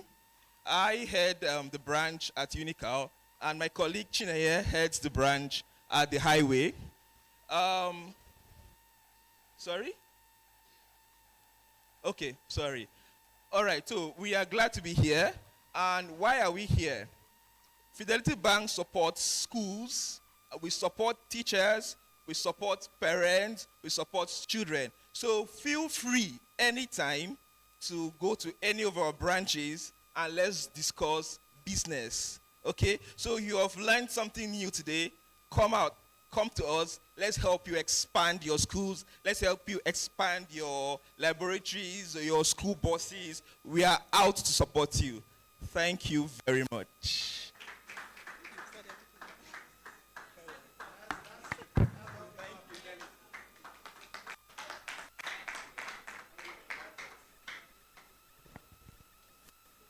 Make bankers your friend, though. It's part of networking. Are you listening? So before they leave, get their numbers, discover their branch, talk to them. If you don't have money today, you can have money tomorrow. Yes or no? Okay, I'm not answering. No problem. Cabal, am I correct? You don't have choice. Your lunch is at stake. Okay, so I know some of you still have questions. Yes or no? Do you have questions for our speakers? How many of you have questions? Dr. Blessing is here. Tom Samuel is partially here. You have opportunity to ask your question now. Uche is also partially here. And because some of our speakers have to leave in the next few minutes because Port Harcourt is tomorrow and they have to leave right about now. So if you have questions, please, could we just see your hands up? Please, your questions should be straight to the point and addressing what we've talked about today. Yes, you come forward. The lady in pink, come forward. Who else has questions? You're thinking about it, Lola, Abi? The food is coming. That's the question you wanted to ask. The food is actually here. What's happening to the food, Michael? Let them share the food so that Lola will not plan for me. Yes. One more. Okay, let's start with you. All right, thank you very much. The speaker who spoke on thriving and leading. Okay, talking about handling responsibilities, I have a question. Oh, let me just paint a scenario and then you probably get the question. So you're in a family where, now we understand that not some parents do not want their children to suffer, good and fine. And then you're in a family where definitely the role of the parents to provide for the children, and we have a 16-year-old. I know we're talking about 15 downward, but the situation now is 16-year-old, and they're trying to teach this person responsibility. And the person is assigned the chore of washing plates, but for some reasons, let's say soap finishes. And then this child has money somehow, pocket money, and somehow it doesn't occur to them that they can go and get soap, and they leave the plates unwashed, and there's no soap to wash plates. How do you address that without shouting like the African parent? Okay, so that's a tricky question because, I spoke about enabling our children to take initiative. That's one of the skills that we have to cultivate in our children. So when we're teaching them adaptability, problem solving, innovation, it all starts from the foundation. For the child not to be able to know that, oh, soap is finished, let me use my initiative to even call mom and dad and say, when you're coming back, can you please get soap? Or if they sell outside, can I? So instead of shouting, that is a teachable moment. Do you understand? There's no point getting angry and shouting. It's a teachable moment. So next time, you don't need to shout because the plate is unwashed. She can always wash the plate. But next time, when you see that soap is finished, can you send me a message that soap is finished? Or go outside, they sell soap. Or tell, if they are not permitted to go outside, maybe some people don't permit their children to go outside, you'd have told the security to help you get soap, or any adult to help you get, or message Mommy. On your way back, soap is finished.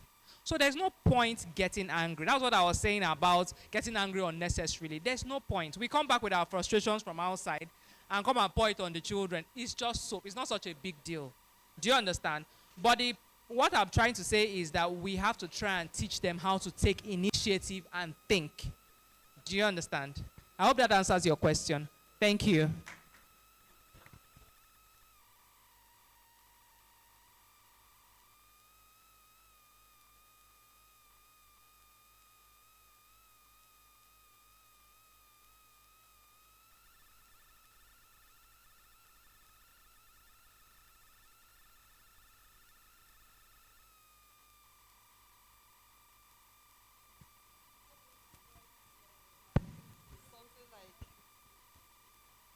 Okay, I want to ask a question to the speaker that spoke about vices. In our school, the environment where the school is, drugs abuse is like a normal way of life. Almost everybody smokes, they drink and all of that, and they also give the children. You see the parents sending the children, go buy this local gin and come. So we had a situation whereby in a school, a child came with that local gin. He drank, he was even drunk, a kind of. Now, how can we help children in that environment, since everything, all this substance and all of that is like a normal way of life? How can we actually help? Thank you. Thank you very much. So you cannot isolate the child to help. What I think you can do, right, is to have a symposium, let me not use a big word, an event similar to this. Invite the parents, because it's like you said, the parents are introducing them, and teach them, let them know the consequences of this drug they are consuming. What is it doing to their health? What is it going to do to their children? They are so ignorant. By the time they get to understand the implication of the thing they are doing to them, to the children, to the society, it's a beginning point. Then find out why are they abusing these drugs and try to answer the questions, like what's the problem? There's a problem. Let's see how we can proffer solution. But you start by creating awareness that this is not normal. This is harming your health. If you do a survey, you would find out that in that society too, there will be some health conditions that will be prevalent because of the drugs they've been abusing over time. So you can now tell them, these drugs you're abusing, that's why people are having heart conditions. That's why you're having asthma. Let them know the links, the consequences. When you have these discussions also, you find out that there's unemployment, there's poverty in that same environment. So you can begin to find a way to create job opportunities, to keep the youths that are not busy will abuse drugs. They will get into vices, every other vice, because they have energy at this stage of development, and they need to channel it somewhere. So if you do not channel that energy in them productively, they will channel it destructively. So you create opportunities to channel their energy that they have productively to other activities that are productive society. Then they won't have energy left for the vices. I think these are some ways you can help here. Thank you very much. A round of applause. Now, these are the last 3 questions. Any other one, you have to do it like a direct interaction, except if our anchor has additional time. I'm going to hand over to Martha to take charge of the questions. But like I said, please, the numbers will show on the screen. That's the social media handle. The numbers show on the screen. Most of you can also still send us questions that you probably don't have the confidence to say over the mic. We will send it to the appropriate speakers as well. So you can say, I have so question. You can send us messages on that WhatsApp line. Slides will be shared for those who connect with us. Are we together? So if you like the presentation slides, this is the best time for you to take pictures or connect with us with the numbers. Follow us on all the social media handles. You will get more information about what we are doing, what next, and how we can be of more value to you. Please follow us. And like I said, follow our speakers, Tom Phonics Academy. Dr. Blessing is online. This at psychologist, at the psychologist NG. Wow, that's powerful. At the psychologist NG, Uche is Uche Monu. Lady Chika is Chika Agu on Instagram and the likes. And I told you, follow me as well. Some of you are vexing for me. My name is Rotimi Eitayo. Rotimi, R-O-T-I-M-I-E-Y-I-T-A-Y-O. If you see this fine face, I'm the one. If you don't see a fine face, don't follow the person. So, like I said, we're going to have these 3 questions, and then we would ask you to fill your feedback forms. Do you have your feedback forms? Please, we expect that you fill the feedback forms. We'll take a pledge before we end today's event, almost like what our doctor just shared with us. So everyone collectively will share the pledge. And it's been long I asked you to shine the light. Shine the light. I just wanted to wake up. One more time. Shine the light.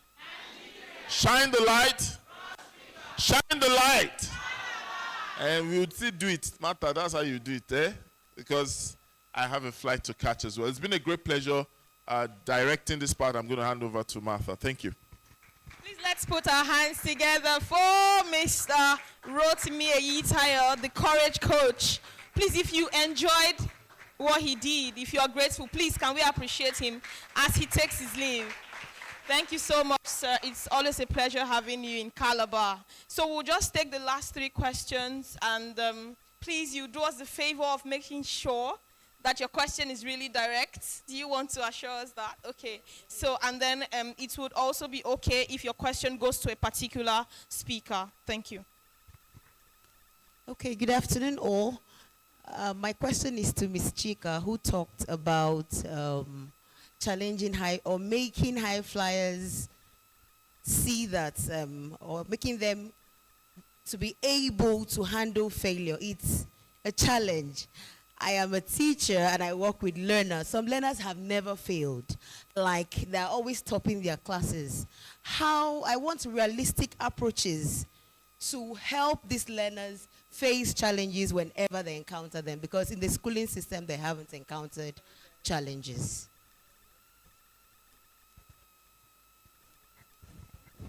Right, Ms. Chika. Okay. Okay, you have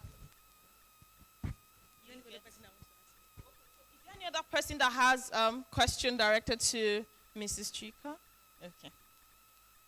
So he said, how do you make high flyers? Who have never failed?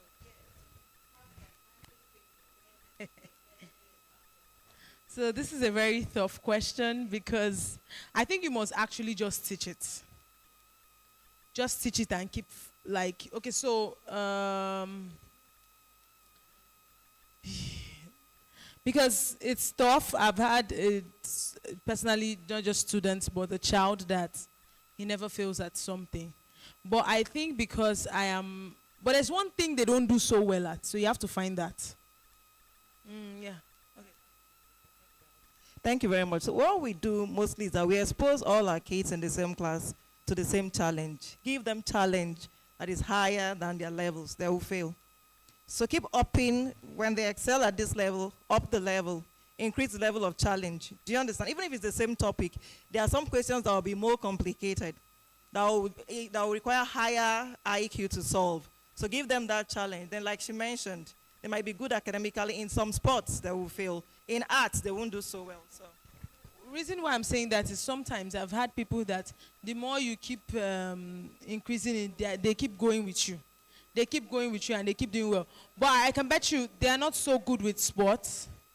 They might not be so good with other areas. So if they are made to see other areas, there will be something that they are not so good in. Yeah. Thank you. So moving on to the next question. Good afternoon, everyone. Please, my question is directly on exams malpractice. What if I am not for exams malpractice? And the school I go into work, I have been hired to work. The school administration, there are key practices of that. and I try to put a stop to it, what will happen to my work? What will happen to me as a person? Thank you, ma. Thank you very much. You should strive to work in a place. We need to connect, though. You should work in a place where your values align. So if you get to that place and you find out your values don't align, you can stay there, try to make a change. It's not working. Prepare an exit plan, because you will never thrive in that environment. It will be you can't beat them, you join them, and you don't want to join them. So you can be there temporarily, but work yourself to a place where your work aligns with your value system. Yeah, don't remain in that place. Then try all you can to make change whilst you're there. If it doesn't work, move on. Shine the light. Shine the light.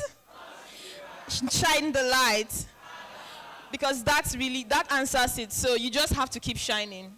Maybe when you leave, the impact will be felt. Good afternoon, ma. In handling toddlers, I'm Mary Anike. Good afternoon again. So in handling toddlers, I realized that when there's limited manpower in my class, when I'm a lot calm, I'm also a child psychologist enthusiast. So this question is directed to you, ma. So when I'm a lot calm and try to be gentle, a lot of them cry. There is more crying in the class. Most of them cry, and of course in that age range is where they don't have a long attention span, and a lot of them are not paying attention to you as well. So, but that was last year, and this year and this year I'm deciding to be more intentional. I've decided to be more intentional, and the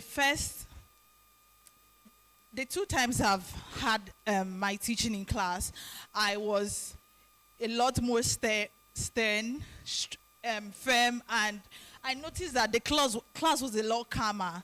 But as a psychologist enthusiast, I do not want to continue that way. I don't want to always sound strict for them to listen to me, being that they are babies and this could traumatize them. So what is the way to approach this situation? So when you were sterner, the class was calmer, but they were not learning. They are afraid, and fear and learning cannot go on at the same time, because the center in the brain that's activated when the child is afraid also shuts down the prefrontal cortex that helps the child to learn. Do you understand me? So they might have been quiet, but they were not learning. Not as much as they would learn if you were calmer and they were crying. What you can do is to change your lesson plan.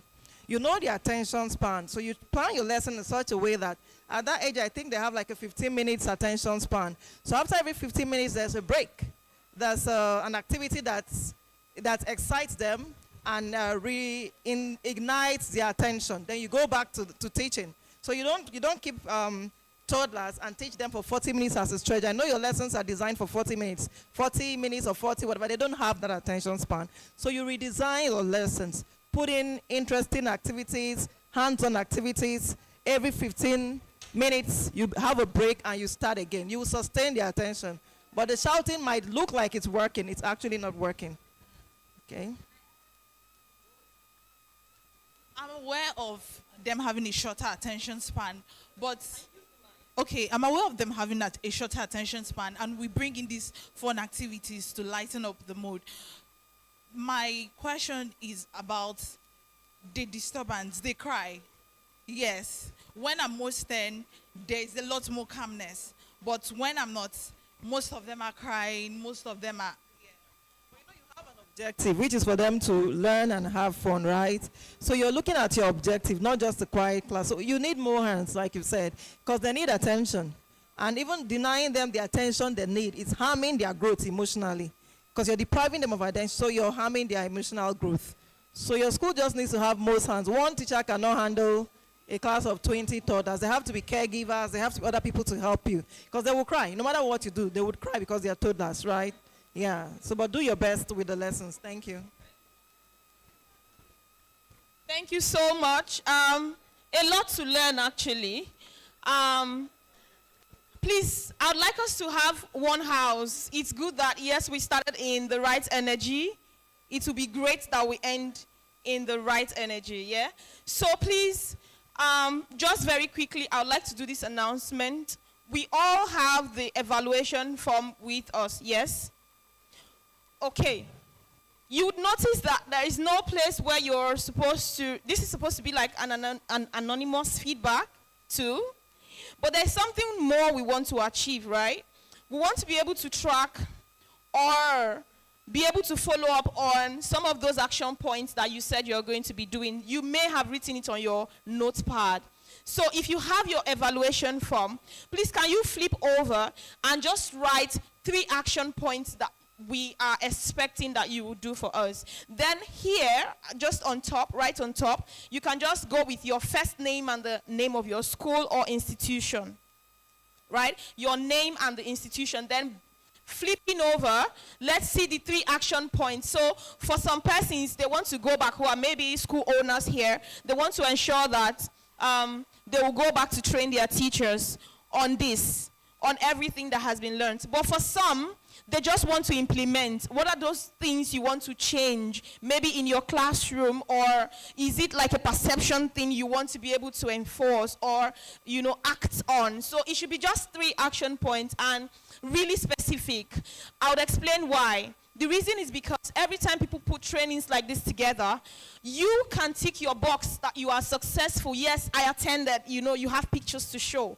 But for the organization, thankfully, the Duke Infant and Child Foundation, they want to be able to say that in the next 6 months, when I come back and I'm interacting with these beautiful people of Calabar, they have been able to achieve action 1, 2, in what they said they were going to do. For us, that's our impact, right? So you just help us write that so that we'll be able to measure. And so that's the first announcement. If you have that, please just put that down in 3 seconds. Yes, please.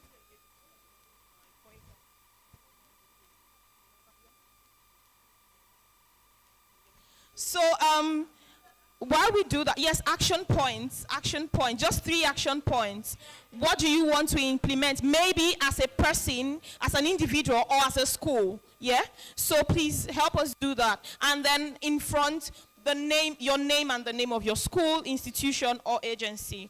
So while we do that, please, I would just do this, yeah? So on behalf of the entire participants, is there somebody that wants to say thank you to, maybe somebody that has finished writing? Do you have any feedback? Do you have any vote of thanks that you want to do to the Duke Infant and Child Foundation or to the speakers? I would like to know while we wait for you to pen down your action points.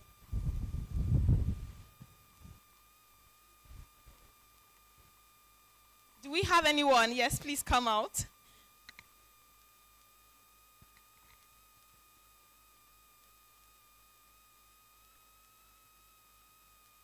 Can we have a male also?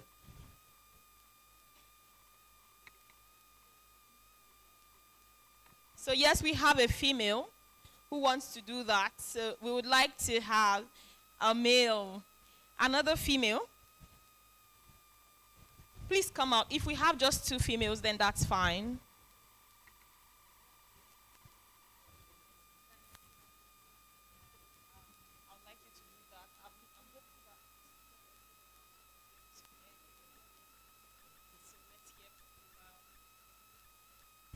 Good evening, everyone. Good afternoon, everyone. My name is Ella Esther. I want to sincerely thank the Duke Infant Foundation for putting out this program. In recent time, I think it's one of the most practical life experiences that we have shared, that the speakers have shared with us. The content was real life. We had actually moved from theories, all those imaginary situations, to real life situations. I came all the way from Ogoja, and I want to say it without missing words that I got value for my time and the money that I came here. Sometimes, just like one of the speakers said, you say, waiting they won't teach is everything that we have known. I have really, as a mother and somebody that runs a youth-friendly organization, I have been able to learn real-time situations that ordinarily I wouldn't have been able to address. In cases of violence, gender-based violence, because I run an organization, I've had issues where people just trust you that you can guide the child. But we have ended up, because of those theories and stereotypes, we were not able to bring them out to reality. We were just working on stereotypes. I'm grateful and thankful that in subsequent times we will have more publicity, because this is real time. And I think that this thing should step into communities and LGAs so that we will feel the same pulse. There's a lot that has been accomplished here. Thank you very much. So that we can feel the same raw pulse. Please, let's put our hands together for Mrs. Ella. Thank you so much, ma. She came all the way from, did you say Ogoja?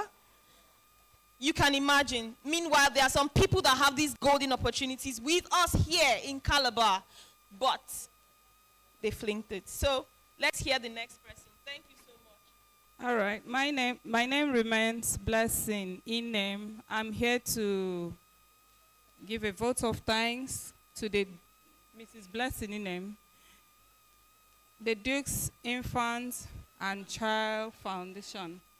They've really done very well. And come to think of it, not only in Cross River State and other states, packaging this, I'm so thrilled. And on behalf of all the participants, we want to say a big thank you to the foundation. You discover that, in fact, we are almost rounding up, but nobody is leaving. Everybody's still happy, still cheerful. We've learned so much, and we promise in our different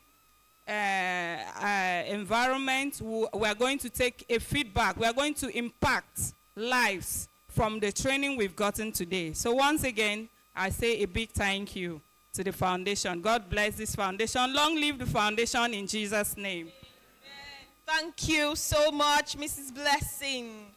And on behalf of, I know she's around, but I'm hopeful that she would give us her final address. That's Mrs. Uche. But I want to say this, right? I'm really proud of us, Calabar people. Please put your hands together for yourself. Please put your hands together. If you know that you are in the city of Calabar, for the fact that you were here, you made it here, I think you deserve to be celebrated. So put your hands together for yourselves. Educators, thank you so much. So most times, educators, please take time out to celebrate yourself. I just gave a test for you to celebrate. You've been celebrating other people. Can we celebrate ourselves, educators? Put your hands together for yourselves. All right, thank you. And I would just give this final information. While I expect that, please, technical units, could you display the charge that we are going home with, our final charge? If you have it up on the screen, that would do us well.